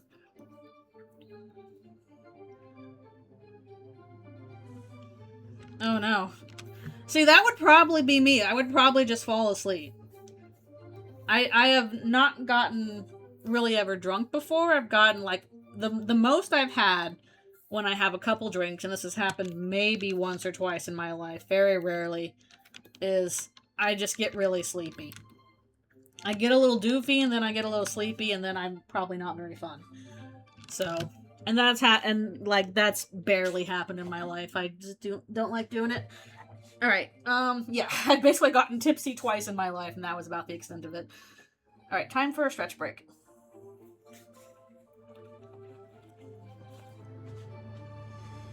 Yeah, like, the stuff like opiates for pain relief is usually saved for stuff like surgery where you're in major pain pretty constantly. Which, of course you're in pain constantly, you just, like, you just had your own body cut open. Even if it was on purpose, your own body can't tell the difference between, we did this on purpose and, I've been stabbed! Please do not become Jesse Pinkman. I've never seen Breaking Bad. Another list of shows I should, at some point, check out, maybe. Well, I'd rather watch Twin Peaks first. I still gotta find Twin Peaks. Slow to crawl from the brain fog. Oh, see, brain fog doesn't sound fun. I don't like that. I don't like not being able to think clearly. Like, if I did something like that, the purpose would be to, like, relax, to calm down. I don't want to, like, be trying to think and not be able to do it. That's upsetting.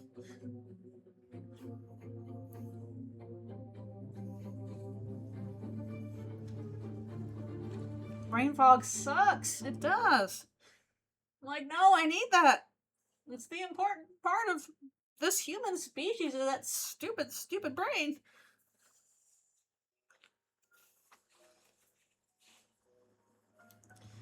Yeah, also, one of the reasons why I don't really have a lot of alcohol is I don't like the taste of it. It tastes gross. I don't understand. People are like, oh, just give me more beers. I'm like, ugh, the fermented wheat water. Ugh. I have to have it, dumped in with a bunch of, like, fruit and chocolate and other things that actually taste good in order for me to be like, okay, I'll get a drink.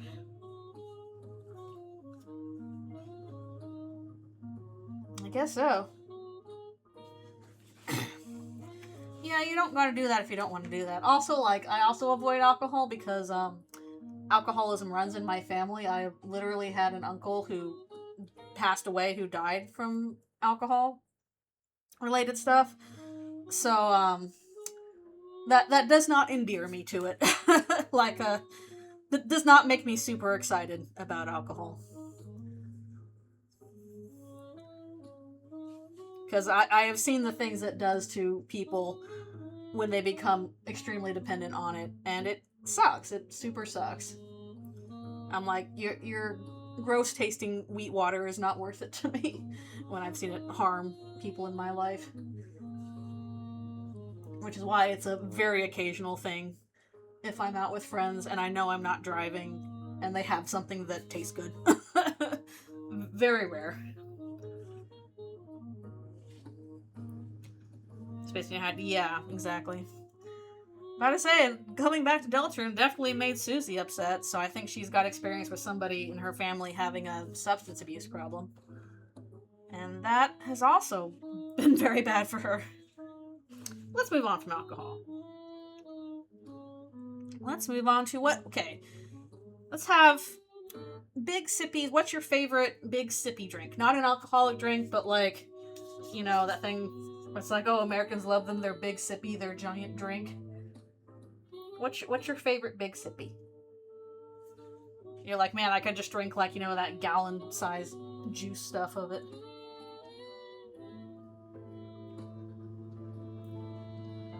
What you? I do love me some milk tea. Water is best. True. You got made of money. Tea's good.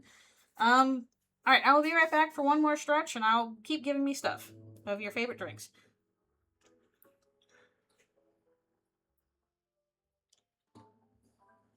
Okay, that's probably a good approach for Susie's family, too. All right, be right back.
We're back. We're back in action. My favorite big sippy that I like to drink a lot, if it's not boba and milk tea, I like iced tea. Or Arnold Palmer's, those are good too. I like iced tea, especially if it's been brewed in the sun. But yeah, with stuff with Susie's family, tying it back into like how other families are handled, probably the best approach.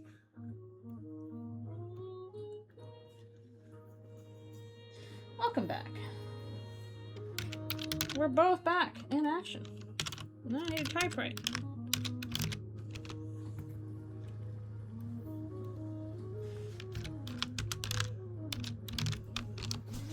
Although I also really like Coke with lime. It's harder to find nowadays. That was good stuff. And then he exploded. He bamfed out. Like Nightcrawler. Only it was fire instead of smoke. I'll probably put smoke in here later anyway. Kapoo! I'm probably gonna do like green smoke or something. Or green fire.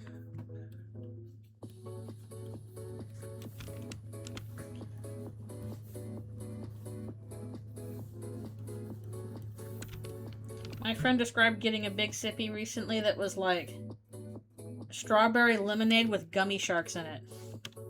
And I was like, I didn't know you could put gummy sharks in things. Old MacDonald had a farm.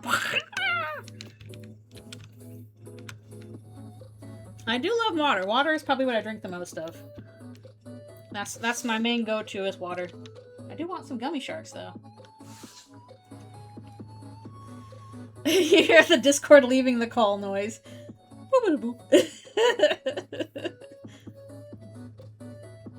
Incredible.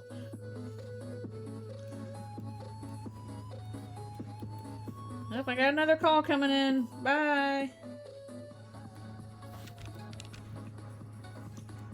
Water is best.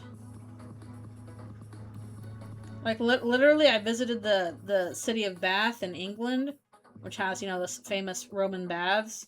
And as we were wandering around the city, there was, like, just this lone fountain, water fountain somewhere, and on it had a little plaque that said water is best. And that, like, changed my life. I was like, you're absolutely right, random fountain in Bath, England. Water is best.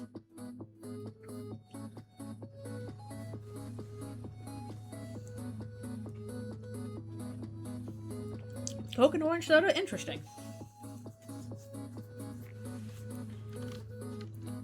I don't know if I've had a cream soda in a long time. Spring water.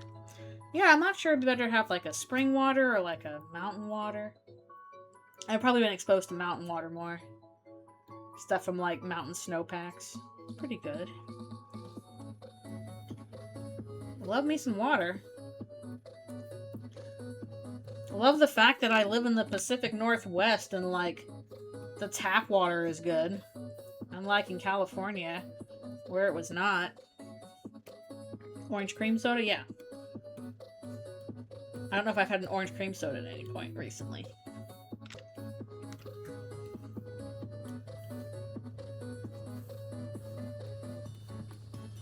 feel like I've mostly just had orange cream, like, soda flavored candy rather than actual orange cream soda.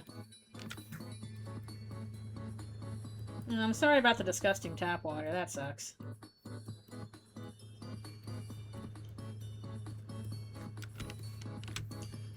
No, we used to have all these, like, really high mineral content in the California tap water. And now it's like, wow, I can get water from my tap and you know, Pacific Northwest, and, it's great, actually. It's fine.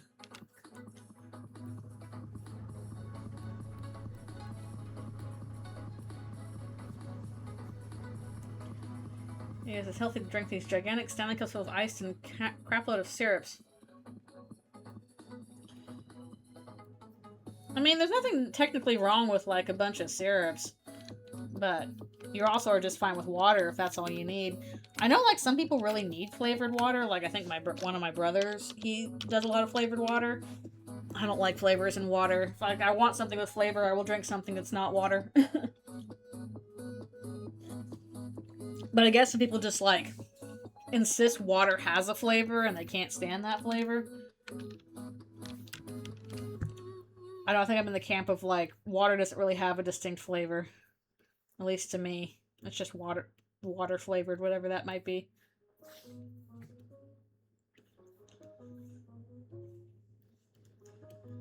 Yeah, whatever happened with Stanley Cups? Did that, keep going or stop?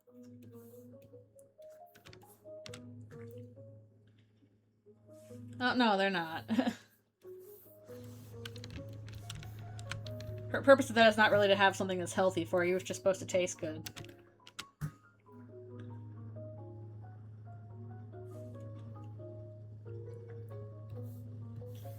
Stanley Cups? Okay.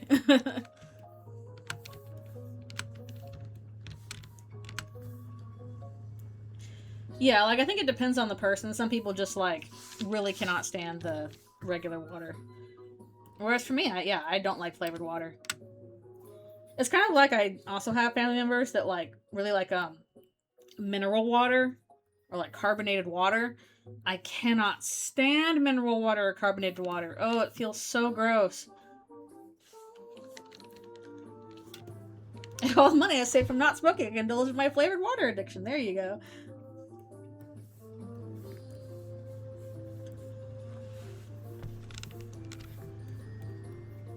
That was the one problem with, like, going to Europe.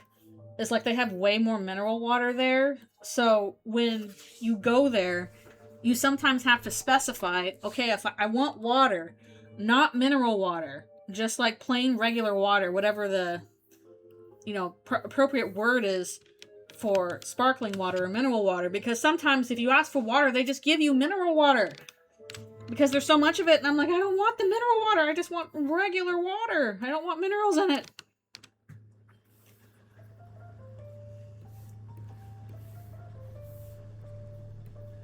I have no clue why that's the case. I guess I'm glad there's options for everybody that, you know, wants what they want. Sparkling water is just TV static? It's true.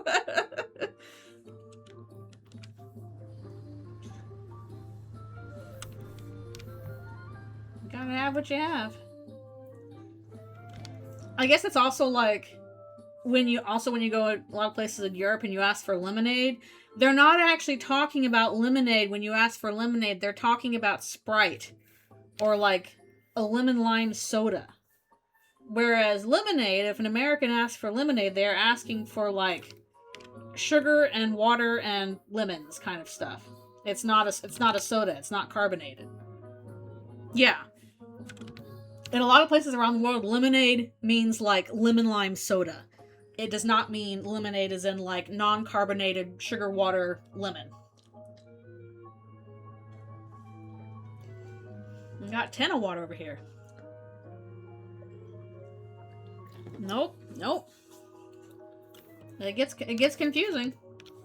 Because if you say lemonade, they'll assume you mean Sprite or lemon lime soda.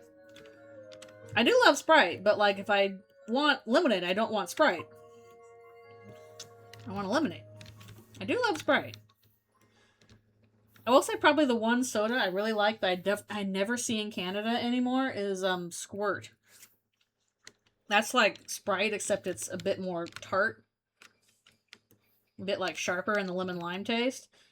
I never see Squirt anymore. Like, I mentioned this to a friend once. I'm like, man, I really miss Squirt as a soda. That was a really good soda. I never see it anymore. And she's like, oh, why don't you try this soda? And it was Fresca, I guess it was. And I tried it, and I'm like, this is not Squirt. It's not the same.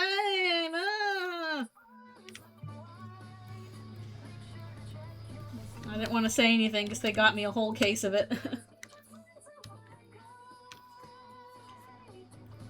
Do you think it's an IRN BRU? I don't know what that means. I don't know if I really like root beer much on its own. Root beer is perfect for floats, though. I'm like, please put ice cream in the root beer, and then it's perfect. Inca Cola. Huh. I don't think I've ever seen that before. Interesting.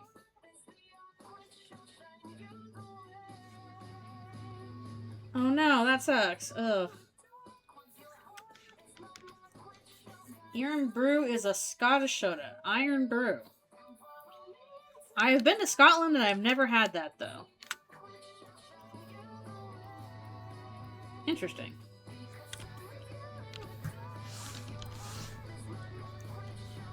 Never had that kind of soda.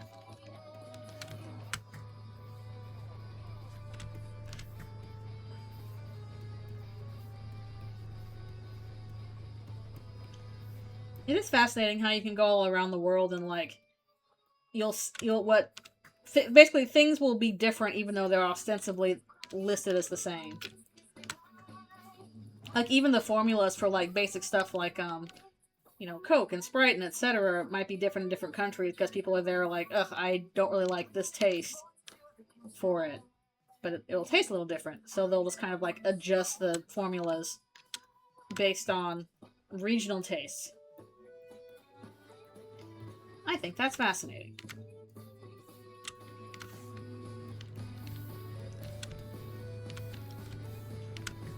I remember this even as like a little kid trying some sodas in Europe, and they would like taste just slightly different.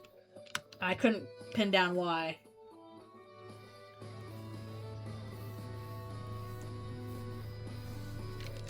One thing I do remember having in Mexico a lot was like watermelon juice.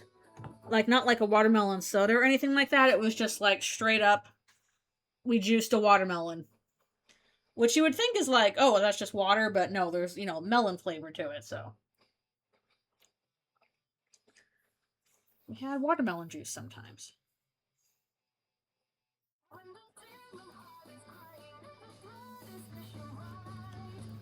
All kinds of things out there to try. Oh. A bit too much. So I still need to draw some, like, a wear and tear on them, because they had a house fall in on them. That probably makes a difference.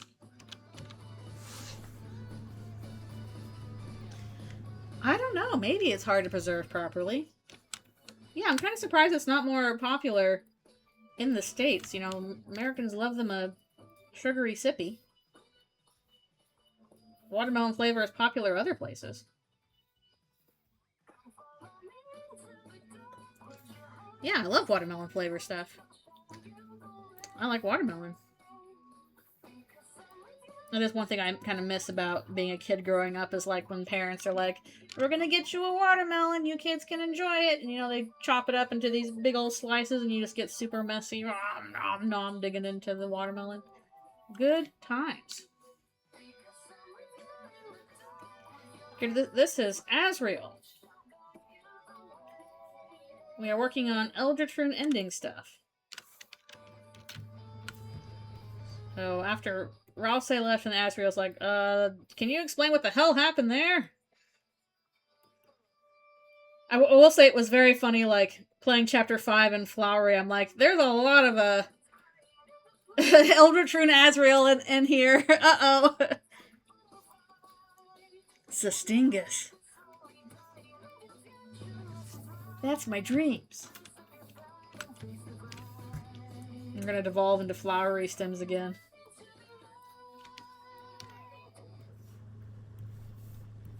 Get a chance. Asriel, you would dare use the flowery stems against your own parents when they're, like, in serious trouble? Not the worst thing to devolve into, true. Asriel was not a part of the cult. He is chill. I wrote the script for the next mainline part of Eldritchrune, and it does feature Asriel. This week, hopefully, I can get to finally starting on layouts and setup for that one so we can start working on it. No, Asriel is not a part of the cult. He was on a mission to find out what the heck his parents did to Chris. He did not like the answers.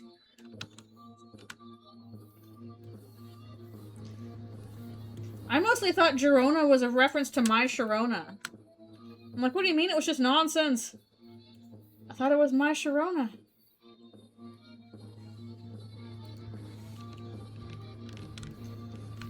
You know, I still gotta figure out what I'm gonna do for Eldritchrune Flowery. I'm probably not gonna do a whole, like, comic about a boss battle against him or the other flowers. I'd at least like to do, you know, some character designs, maybe a little, you know, one panel thing here or there. Because I do think there's some interesting possibilities for, like, why Asriel would really hate Flowery in this universe as well, or at least, you know, not be so chill against him. But I gotta spend some time thinking about it. This happened last time, too. I just had to spend a little time with it, and then eventually I'll be like, I know what I want to do, and I'll do it. But I'm also in, like, a desperate bid to get this thing done before Chapter 6. It's hampered my ability to just be like, oh, let's think about how the flower is going to look in this universe. I would have to sit down and really sketch out some ideas, you know, go through it a little bit. But yes, new Asriel chapters in Eldritchrune. They are coming next. Coming up next on Eldritchrune channel 86. I don't know.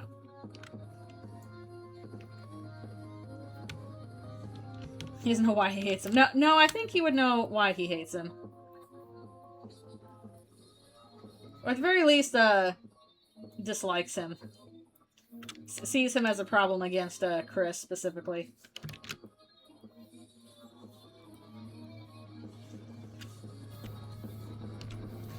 Yeah, I wouldn't be surprised if there's overlap between Undertale and or Japanese and English fandoms. One thing I was thinking about with Eldritchrune was, you know, usually I do a special edition PDF at the end so people can download like some extra stuff that I don't show online. So I was like, oh, it might be fun to like have, you know, because I do have a bunch of extra art already just from like designs and stuff like that. I'm like, oh, it might be fun to like have a little request session where people can come in and ask for like some really messed up stuff that I wouldn't normally post on the socials. Like, oh, do you want the toxic Krause? Now's the time to ask for it.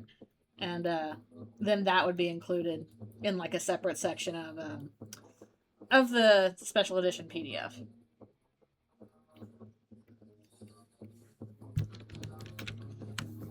Push things a little further than I normally would. So I'm considering that for the PDF thing. That might be fun. I don't think I could do like every request, but I can maybe, you know, like depending on the time I have, pick 10 and do stuff like that.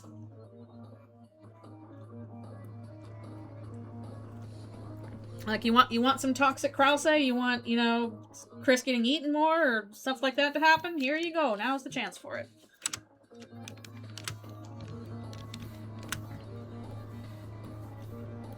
Get ready.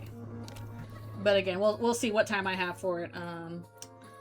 Based on whenever I finish. Oh, commissions are a separate thing, which I will be opening next month. So keep an eye out for that. I am going to open commissions next month. This would be specifically for, like, I usually do a, you know, kind of director's cut edition for PDF things. When I have a big project, I did it for Dog's Future Past and Paper Trail. And I was saying, oh, it might be fun for whenever and that usually includes, like, stuff that I don't post online. There's, like, extra things that are, like, there's extra stories or extra comics, and both of those that are just in the PDF. So I was thinking, oh, it might be fun for, like, the Eldritchrune PDF whenever I do one. For people who are, like, just to put out a call of, like, hey, if you want to request something in the PDF that I normally wouldn't do, because it's a bit more extreme than usual, then now's your chance to be a big shot. Now's your chance to be a big shot. Especially the book's translated as Toku Nihon, which sounds like... Oh, interesting. I need a Legends of Localization book in reverse for, like, Deltarune when we're done. But also, yes, commissions will open next month. If you want something, get it quick. I don't know if I'm going to keep them going after September or not. It depends a lot on what my work situation is like, but I will at least do them for September, and there might be more in, like, October, November.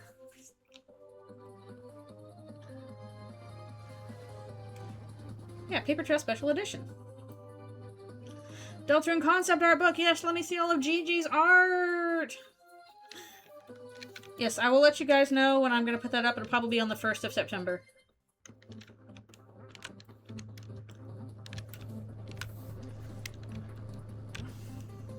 Yeah, how many of Legends of Localization books have they done? Have they only done a few? They are cool. More Noel concept art. Maybe I'll throw in, like, an unfinished sketch I started for when, like, in much earlier drafts of Eldritchrune, the Dreamers were also going to be demons. Before they became humans. So maybe we'll throw in that. It's like not even a finished picture. So that's why you haven't seen it anywhere. We could throw in some fun stuff like that too. 3. Zelda Earthbound Undertale. Okay, yeah, I can see why they'd want to branch out from that. Yes, this is Toriel.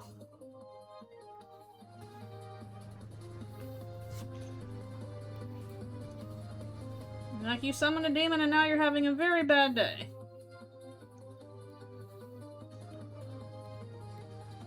I do at least like how my human design for Toriel turned out here.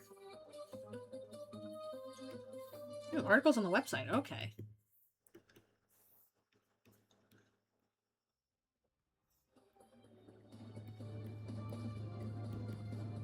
Ungoats your mom. Dun dun dun.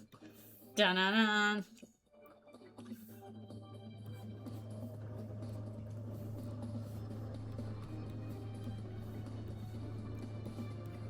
I remember when everybody was calling her goat mom. Are they even goats? I don't know.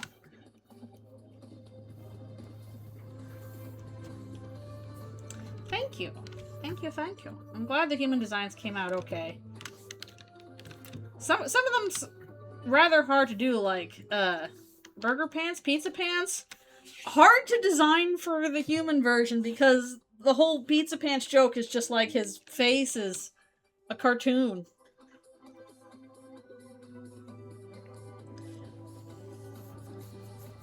Yeah, I think this was a transition for another video.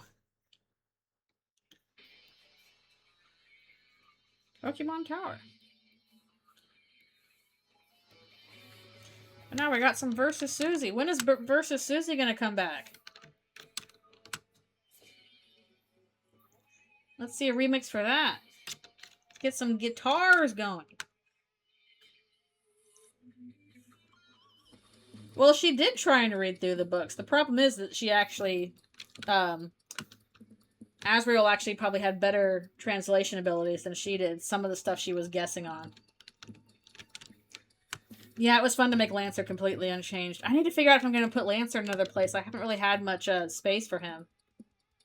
I try and have him show up when he does, but he's not even in the ending. Even though he technically got there with them, as far as I know. Just there wasn't space for him. Lancer, my boy! Just like in canon, he keeps having to stick back at home while they do stuff.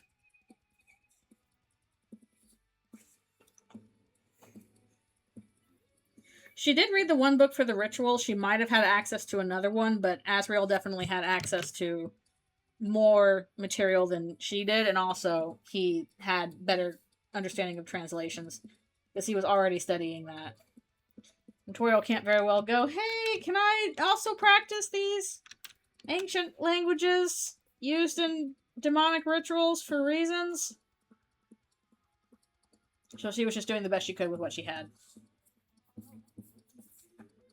I don't know if we're ever gonna get more rules. Yep, he was speaking the forbidden section of the library. He's gonna sneak into an even more forbidden library next time. The most forbidden library. It's not gonna go very well.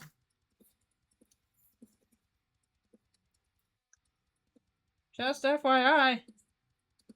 The forbiddener library, true. As soon as we finish him here, I'm going to do my stretch break. The Ford Library! True.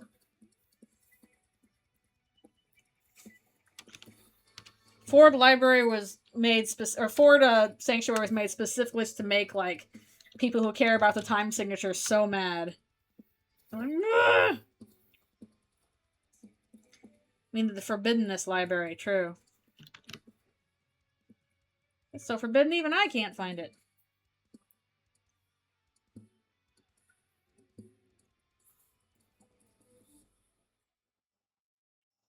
At the very least, I think I should finish the clean lines for this today, which is nice.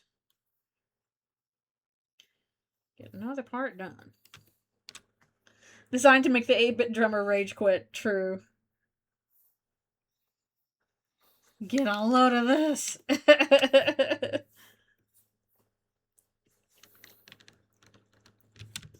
I know what time signatures are. I use this knowledge for evil. True.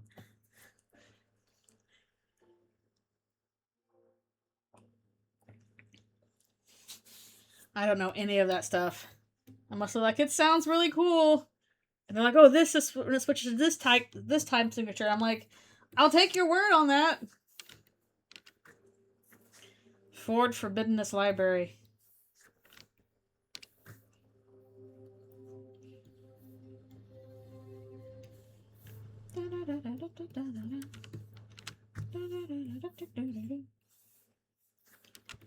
It'd be nice if that came up on the thing.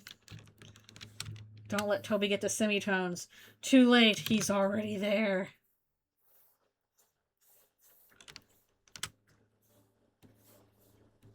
This would never happen, but you know what would be really cool is a sideways video on Toby Fox music.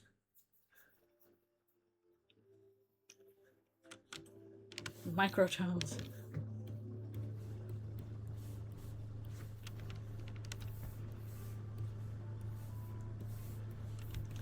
Actually, I'm not even surprised. Wouldn't be surprised if like people keep asking sideways for like something Toby Fox related, and he'd just be like, no.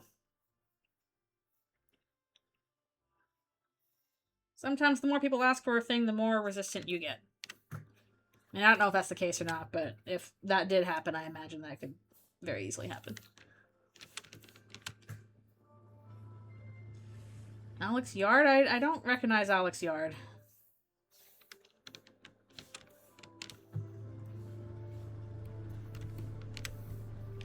Don't recognize that name, so maybe it's for the best. Unless wasn't that was he the composer for Night in the Woods? Am I crazy? Hello, hello, thank you for coming. Can I get an egg? I want an egg. If you are behind the tree. Although, also, you're catching me right as I need to take a stretch break. Let's do the story in chapter 3. Yes, I did. Once I figured out how to get there, because holy crap was that hard to find. What a series of steps. Okay, stretch break time. Egg! A nice egg in these trying times. The theory on Sonic, and long story short, went super off the deep end. Regarding Undertale when he got pushed back on... Oh, okay, that guy. Okay. Yeah, that's dumb. That's dumb. It's especially very silly when people do this regarding Toby, like, here, let me tell you about all of my inspirations. Here's everything that inspired every tiny detail in what I do, and that kind of, like, freaks me out a bit, Fox. Like, he's not shy about... the stuff that influences him. In fact, I have a little bit of a theory about how that might be influencing certain parts of Deltarune. I think we kind of went into it a little bit during that podcast I did recently. Everything inspires everything, true. But basically, I get the feeling that stories inspiring more stories, art begetting art is a major theme in Deltarune, because that is something that has been on Toby's mind for a while.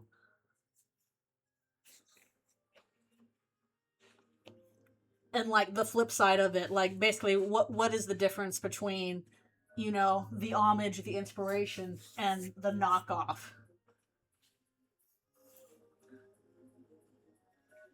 I think that might be a hidden aspect of Deltarune that we don't have all the pieces for yet, but I think that's where Friend comes in.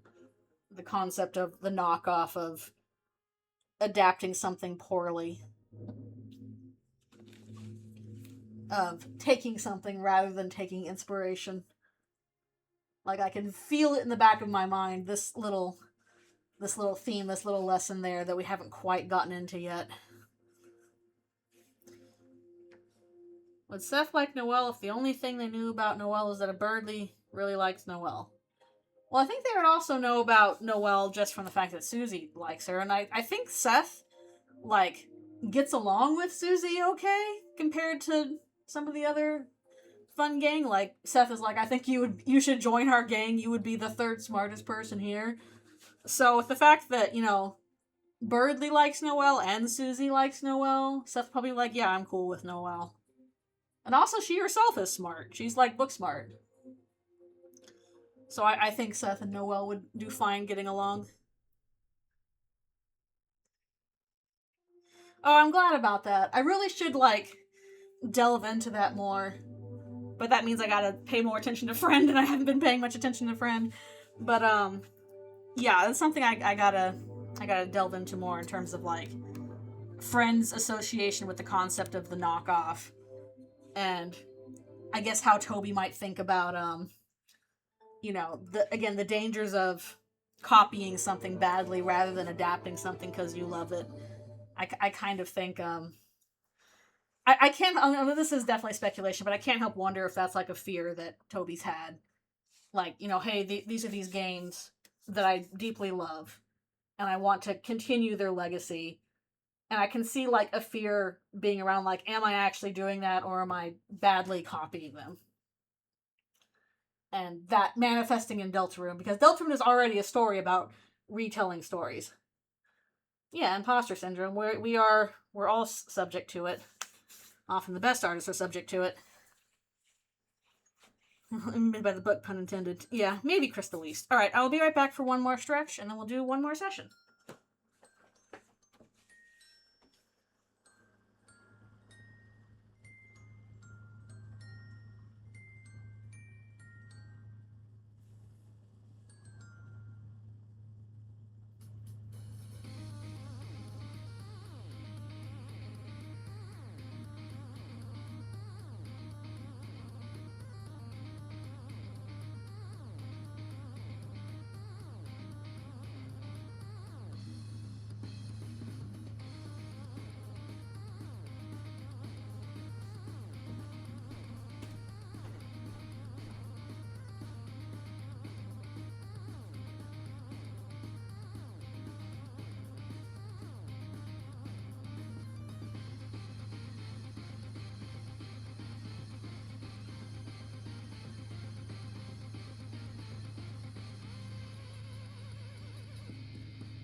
turn.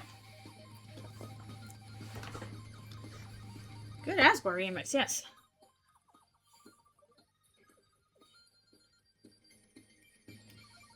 Alright, we will do one more session. Then I gotta do my lunch break, and I gotta do a bunch of stuff this afternoon, so gotta get to it. But, in the meanwhile, I think we should be able to finish this whole part, which is great. You'll have, since this is a part 10 of 20, we'll basically have the character cleans halfway done, which is pretty dang good. I will chip away at this giant list to do eventually. Although the last, like 5 or 6 parts especially are going to be really hard to do because I'm not going to be able to do them on stream. Will I be done by December? No. I don't think so. Again, my goal is like, please let me at least finish before Chapter 6. I just want to finish before Chapter 6. So I'm a little scared, because look, I know they're saying Chapter 6 will be in like, 2027. I'm a little scared it'll be in the summer again. It'll be another Delta June release. So I'm like, okay. Assuming that it's, Delta June again. Can I manage to get this done before then? Yeah, done is in the entirety of Eldritchrune. Because again, I've got at least 3 more parts that I need to draw. Just for like, hey, we're going to cover some, story exposition. And then I got to finish the full 20 parts for the ending. And I'm sure I'd like to do, some other stuff, like, some character designs for the flowers, etc. Assuming earlier, oh no! Oh no! Man, part of me now kind of hopes maybe I don't get work until January next year. Then I'd have time to do Eldritchrune and just, it'd be hell on my finances, though. No, I'm not on the wrong layer. This is the right layer. See? Character lines. I'm on the right layer. Don't scare me like that! I was like, what? Yeah, I know this chapter will probably be shorter. I know! Yeah, probably won't release the same time as KH4. For once, I'm on the right layer. Let me have this for as long as I can.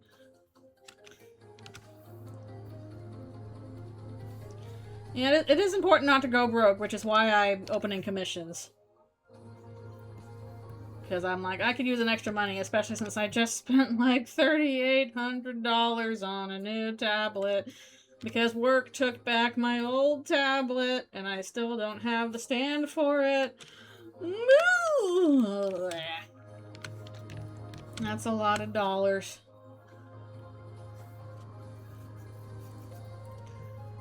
Something Mother 3 unoriginal, I know. Again, I feel like there's something there about it.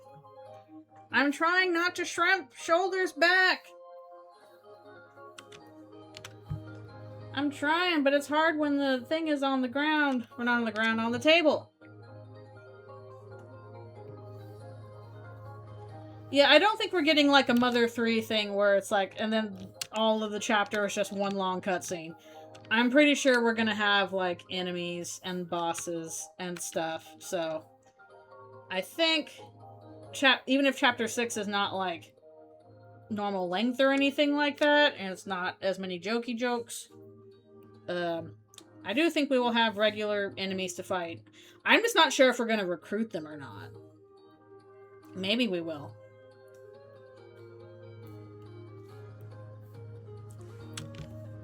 Pure holiday angst for 6 hours. Get ready for the holiday sob fest.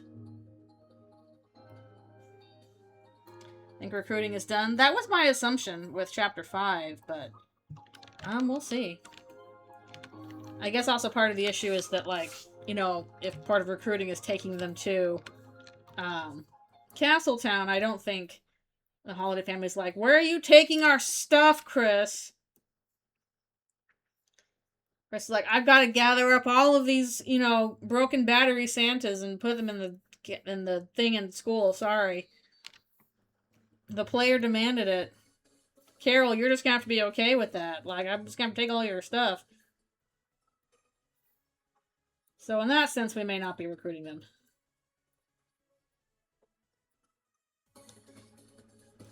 Yeah, I suspect a lot of holiday inks. On the other hand, like, I'll probably post about this on Blue Sky in a little bit later today. But I was trying to think of, like, okay, what's the one thing that's going to be clarified next chapter? And the problem is, even though I think the chapter's going to take place in the Holiday Manor, I don't feel like holiday stuff will be resolved because so much of it is tied up in, like, major plot points. Like, the disappearance that day slash is tied up in... Oh, a video. Is tied up in the disappearance, is tied up in, you know, what Carol is up to with Chris, is tied up with how Chris is reacting to things, is tied up with, you know, Rudy's state and Noelle's state, etc., etc. Like, there's so much stuff to cover with that I'm like, I think this is going to be chapter 7 stuff. I don't think we're going to get it. I don't think we're going to have that resolved in chapter 6. Because this is all going to, like, all this stuff is tied in together. You can't really deal with it in isolation. I mean, maybe.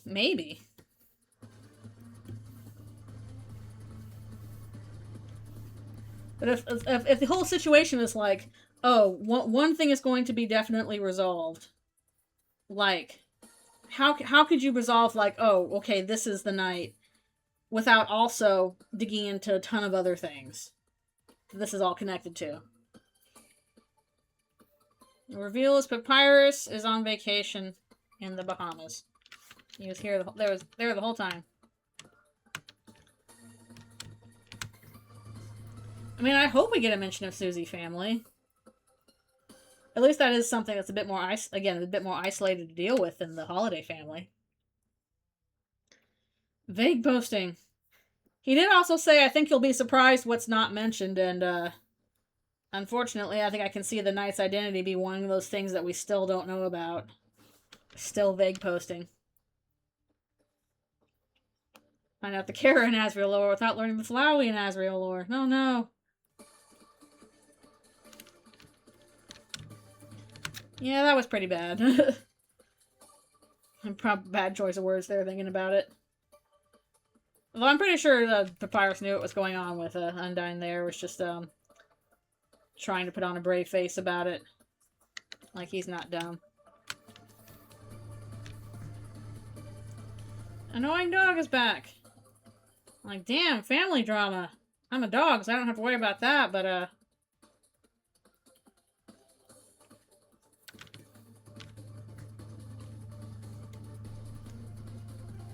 sweet. I guess the question is, do you think that'll be a chapter 6 or chapter 7 thing? I would like if it was chapter 6. Again, I think we can hold off on the holiday stuff being until chapter 7 because that's such a major part of the plot. Ties into a lot of different aspects. Whereas at least, like, Susie family stuff is backstory for her. Not that it's not plot relevant, but it's more, like, character relevant than it is, you know, the plot having to do with, like, Chris and the knight and etc., etc.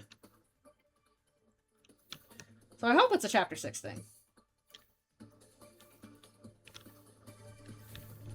Oopie, uppie.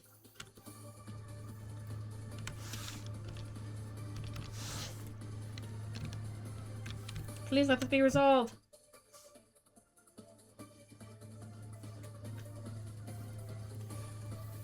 That is true.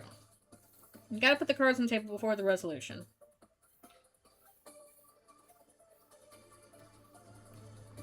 But I wonder how long the cards need to be on the table before they're dealt with, basically.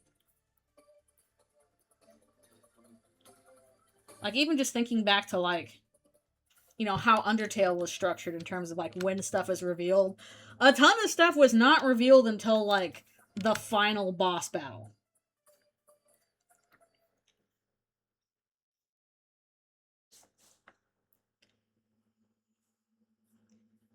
Nice.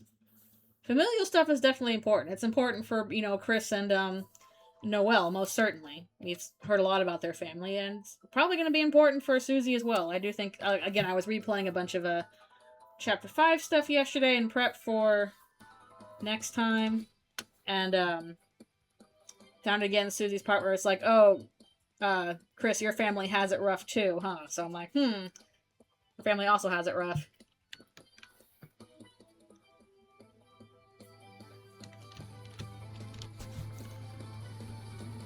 Also, can I just point out, again, I was checking over this again.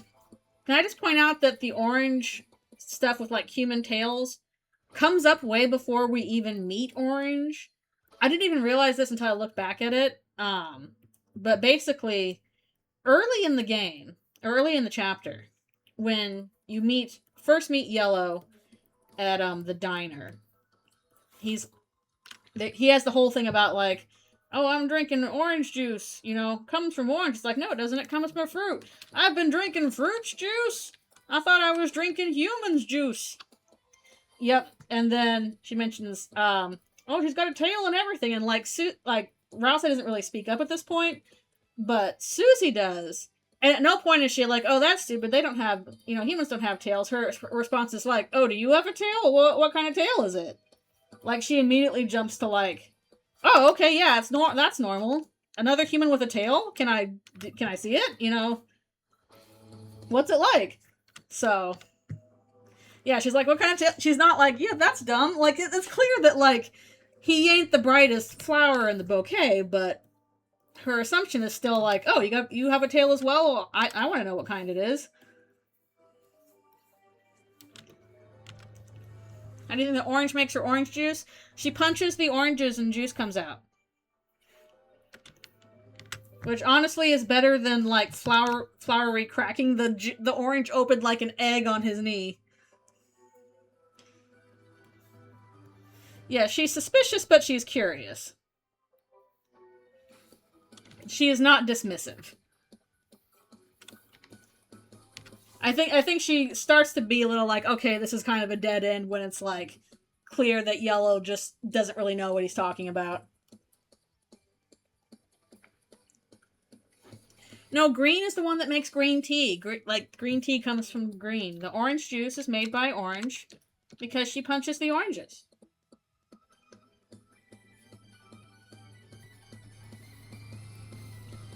With darkness with tails.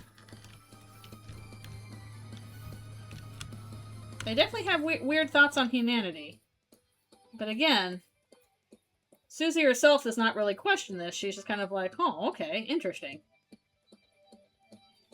Orange juice is green? Okay, I forgot. Then I have to recheck that. My problem is I usually don't buy the orange juice because the green tea is better. So I just buy a bunch of green teas and I haven't bought the orange juice. Ugh. I'm so betting that... Green, you owe me $5 is true. I'm so betting that by the time I, like, get done with the game, we have the whole game, I'm gonna have to go back and replay every chapter just so that I can, like, get all of the items and weapons and armor that I missed so that I can sense stuff. Because I already had that problem in Chapter 5 where it's like, here's all the new stuff you can sense. You can't do it because you didn't pick up enough Scar Elixirs last chapter, you dummy. Did you keep the frayed bow tie? No. Sucks to be you. So I'm gonna literally have to go through just like an item run where I get all the items.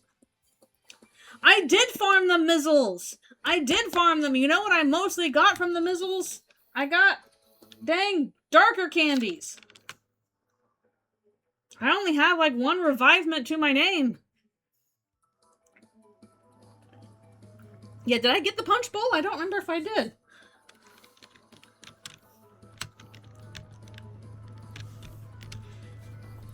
Yeah, I still wonder if we might have a Sham boss battle in order to get the pure crystal. I would put that on my bingo card. Sham boss battles because that would kick ass. Dude, this isn't orange. Name and color don't match. Oh. Made by a girl named Orange. Oh, cute. Okay, I gotta check that again. Power band. It's green and heals poorly. Oh no! Oh no! Aww. Orange. I saw some stupid thing today where people were like, here's a mod to get orange out of the game. And I'm like, oh, so you have no taste? You would do this to the best flower in the game? Get behind me, Orange. I will defend you. I love the fact that she's a little brat. She's the best flower. They're all good. There are no bad flowers in the bunch. They are all fun. But Orange is my favorite. The Orange Susie parallels are everywhere.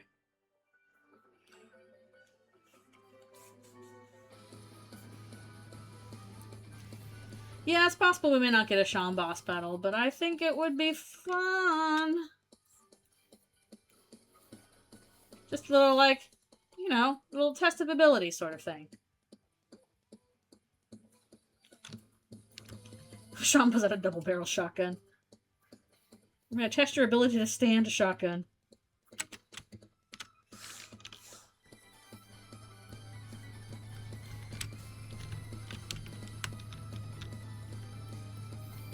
But I don't know, if there's no Sean boss battle, then, oh yeah, there's Jackenstein and the Susie parallels, too. Did you read that post on it?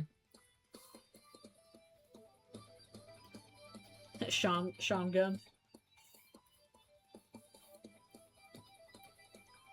Basically, like, Orange is more about, like, how Susie is when, your most recent one, about the ears. But that mentioned Jackenstein. That Orange is more related to, like, Susie as she was as a little kid, and Jackenstein is more like where she is now.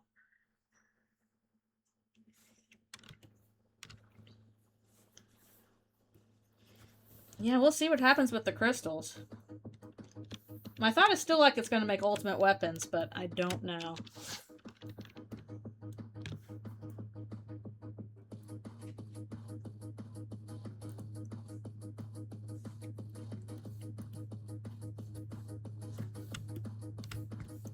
Yeah, there was stuff about Jackenstein in there. And Orange. I love you, Jackenstein. I'm glad he's just making pastries now. Even if it's now in the new dojo. I still haven't beaten the trash trio. I guess I need to do that at some point. It's like really difficult, you know, patterns to dodge, and I don't want to use my items on it.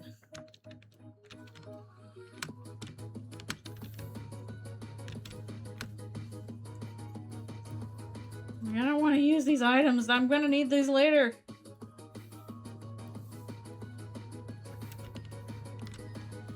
Oh, okay. Yeah, just in terms of asking, like, okay, how does Jackenstein relate, then? What was that?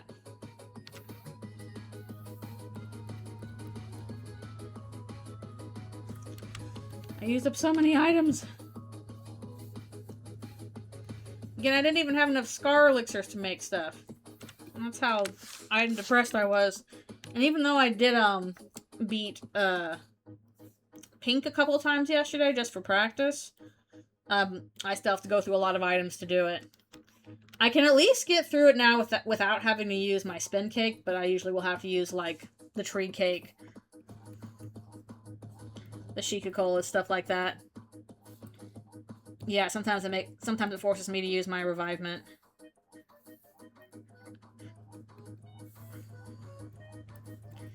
I don't know if I even have any more revivements. I used so many of them in Chapter 4. I struggle with the Titan. Freedom motif. No, don't you mean the Batat motif?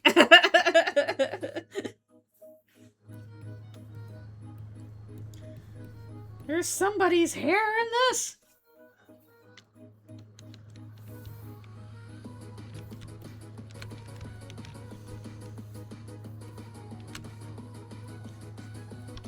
At least you didn't have a situation where Susie's like, revivement during church and just eats one!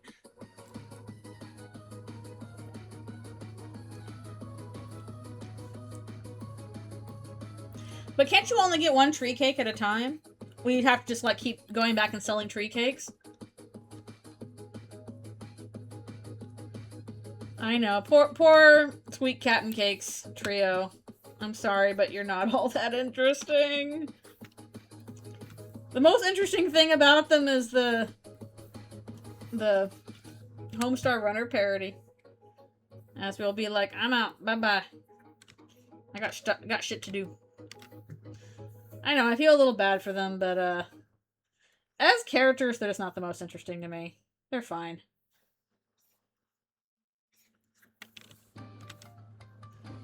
I do find it funny that one guy is like, I have to keep making pirate music for these mademoiselles.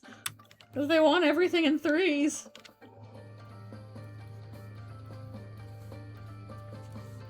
Why doesn't he get to join the pirate crew with Gaster then? He had to write all the pirate music. Is he gonna get on? Why is Aqua on? I mean, we love Aqua, but why is she on the Gaster pirate ship and not the guy writing the pirate music? I'm tilling my cyber fields.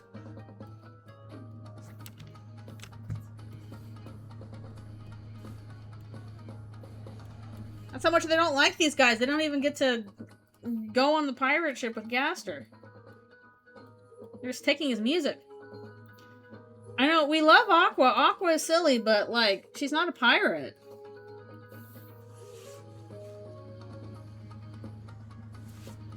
Ahoy, land! Hyperlink blocked! Carries around a shotgun.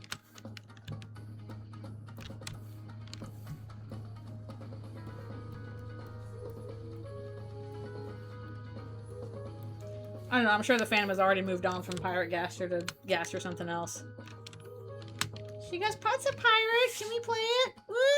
It's fun! Everything's fun to you, Aqua. That's why we love you.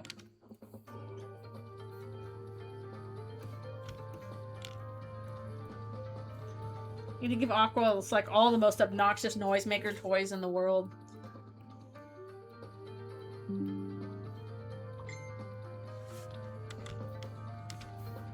Aqua, do what you want, because a pirate is free. You are a pirate. I will say, I always feel a little bit weird talking about, like, Eldritchrune Aqua. When I keep thinking of Kingdom Hearts Aqua. Toby Dog cutting... No, Toby Dog is following Asriel. Toby Dog is sticking by Asriel through thick and thin.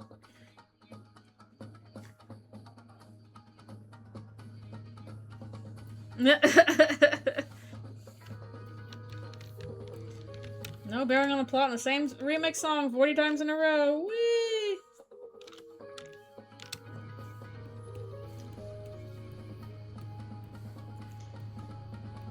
People always, like, you know, do the tier lists of the Eldritchrune soundtrack and just all of the Sweet Cat and Cake stuff towards the bottom. Oops. I know! Panda both series, and you're like, wait, which Aqua are we talking about? We're talking about the cute one, or the one that's, you know, doomed by the narrative, or... Ugh.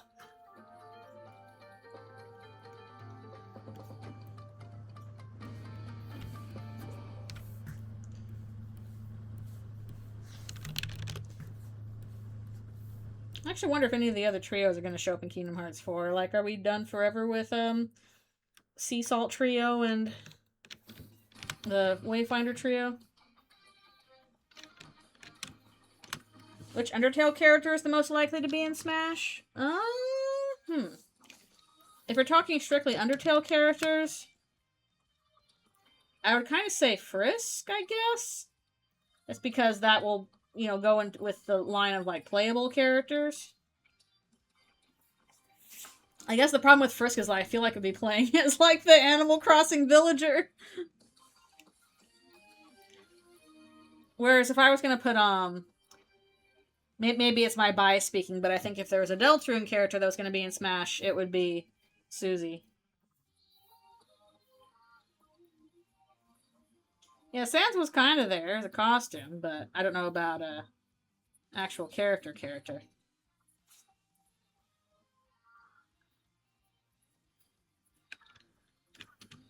Yeah. I guess the question is, how would the relevant gimmick, like, manifest in Smash, though? Because what makes Frisk really powerful is their reset ability, which is not really relevant or usable in Smash.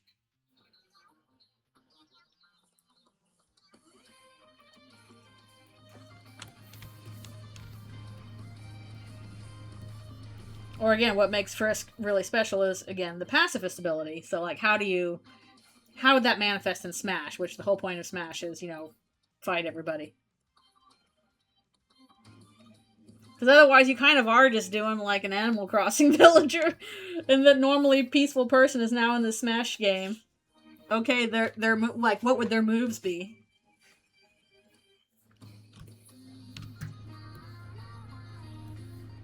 What would their ultimate Smash be?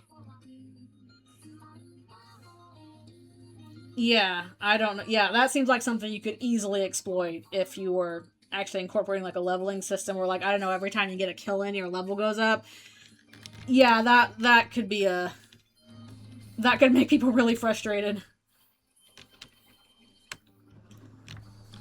Like, that would be cool conceptually, but I don't know how you could do that in a competitive sense.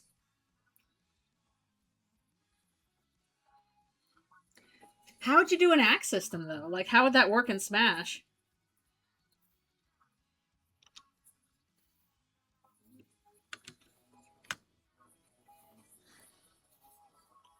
Especially because, like, Smash works best if you are, like, doing frenetic, fast action.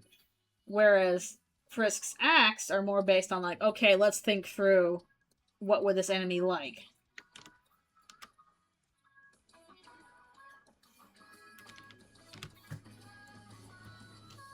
Stance change characters. Yeah, that's true. Flirt with the characters. Would that damage them? Which DLC fighter has a randomized command me thing? Or has a randomized command menu thing?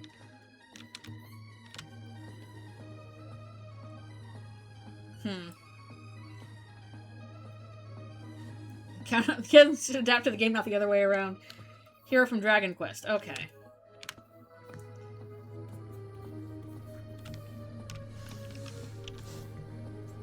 Oh no, it's the new meta now that everybody wants to play as Steve.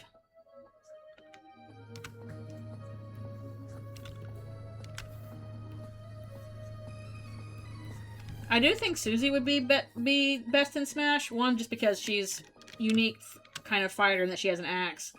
And two, I suspect we could still do some meta stuff, especially if she gets the soul at some point in the future. Like, that can be like her final Smash. Get the power up. Frisk and Smash.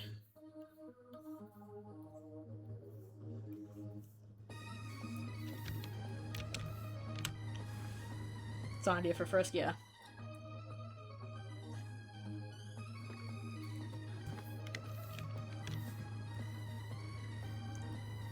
Like, I think the character from Undertale people would actually want to play as would be Papyrus.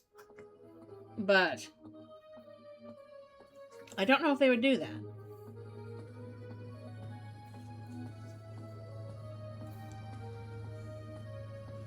Oh, that would be interesting. That would be an interesting change to the meta, where basically you pick 3 characters and then, like, as one dies, you pull another one out of stock, and interesting.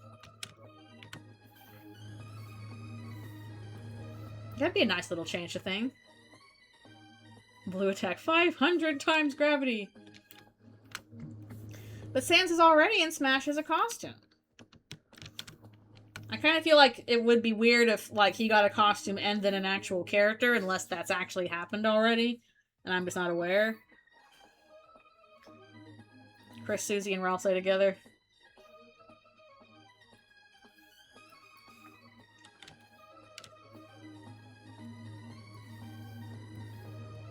Oh wait, there is a mode like that where you can just pick 3 characters for stock and, like, you switch them out as you go? I didn't know that. Was Inkling a costume? I don't remember this at all.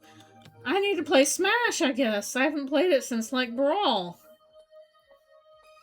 I used to play Smash a ton when it was Melee, the original one on the N64, but I kind of stopped it after Brawl. I haven't played in so long. Okay.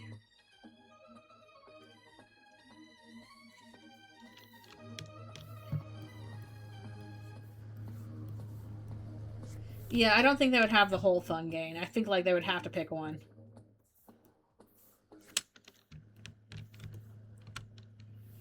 Okay. So it's ultimate mode, okay. I thought that was just story mode. Was that done in like, can you do that in like a random stock battle? Or is that just a story mode thing?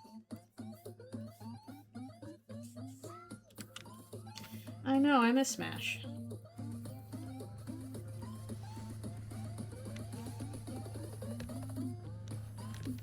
Hit into cutscene. Falcon Punch! Alright, we are going to finish this panel and we'll be done. Story thing in Brawl, Special Mode, and Ultimate. Okay. I see, I see. Yeah, we've drawn this Rebel a lot, haven't we? That's how long it takes me to get through this stuff. Ah! So I'm just pecking away at the ending when I can. It's getting there, like, little bits at a time. I've been maining Yoshi and Smash forever. I'm willing to expand out, though. I was so sad in Chapter 3 when Kenna was like, oh yeah, he stopped maining Yoshi. And I'm like, no!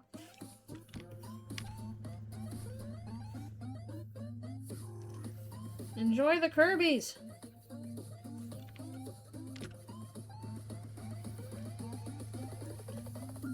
Yeah, that's true.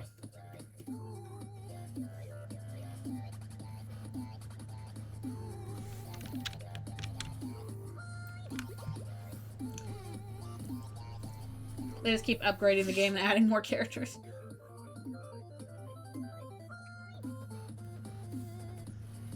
Yep. At least he appeared in Paper Trail.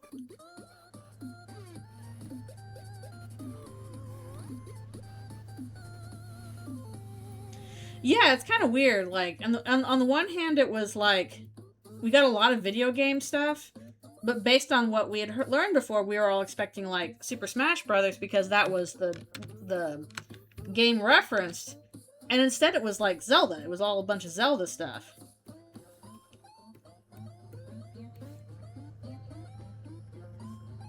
It became the main framing thing of the chapter, true.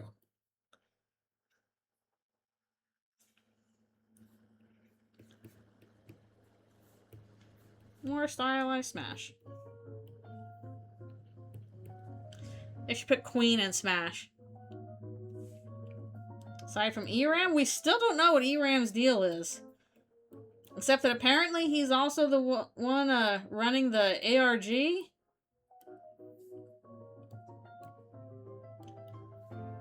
ERAM's like, I'm just here to get some weird route going. That's the part that interests me. Whatever. Whatever is up with the hero sprites, true.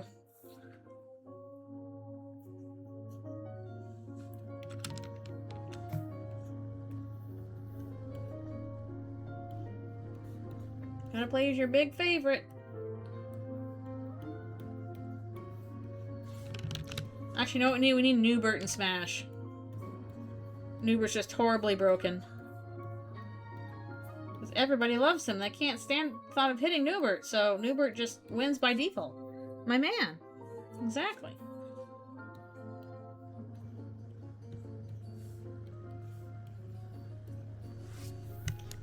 I love the fact that they just casually, like, threw in Newbert at random places in the Eldritchrune Chapter 1 stream for the 6th anniversary. People were like, wait, what the heck's going on with that?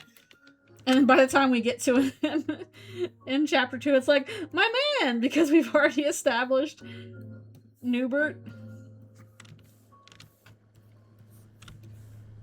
Like, oh, hell yeah, Newbert's here!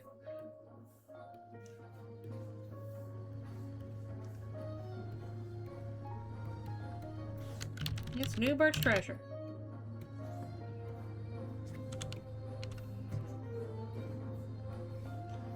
Also, Newbert has some of the hardest attacks to dodge in that stupid fight. Newbert! Why did you do this to me? Alright, as soon as we're done with this... Oh, we need to put the stripes on Azzy's shirt. As soon as we're done with this, we're going to be done because I got to get some lunch and I got a ton of other stuff to do this afternoon. So we shall call it day. Yeah, Newbert's attack... Well, I know Newbert's stuff is hard for me to dodge. Ball is too. They're all hard. I'm not good at it. So yes, I'm going to be packing up here soon. Not quite sure how the rest of the week stream-wise is going to look. Because we are planning, hopefully if all goes well, there will be the second half of the Deltarune Chapter 5 stream on Saturday. If that happens, I might forego doing Chrono Trigger and maybe we'll instead do the art stream on Friday night. I just don't think I want to back-to-back stream like all day Saturday and then Sunday morning as well. But I'll keep you updated on how that goes. Again, we just gotta hammer out details. Hopefully we'll have big old Chapter 5 stream where we finish off the chapter with friends next weekend. And there'll be some art. It'll just be a matter of when it happens. But yeah, we might skip Chrono Trigger next week and then get back to it a later week. All that business. But in the meanwhile, finished all of the clean lines for this part, which is awesome. Always good to make progress. We will do more art in the future. Thank you guys so much for coming to the stream. It's awesome being here and chatting with you. You always make this super fun, and I really appreciate you all being here because you all are awesome. So I hope the rest of your day goes well. And yes, I will see you all next time. Alrighty, see you later.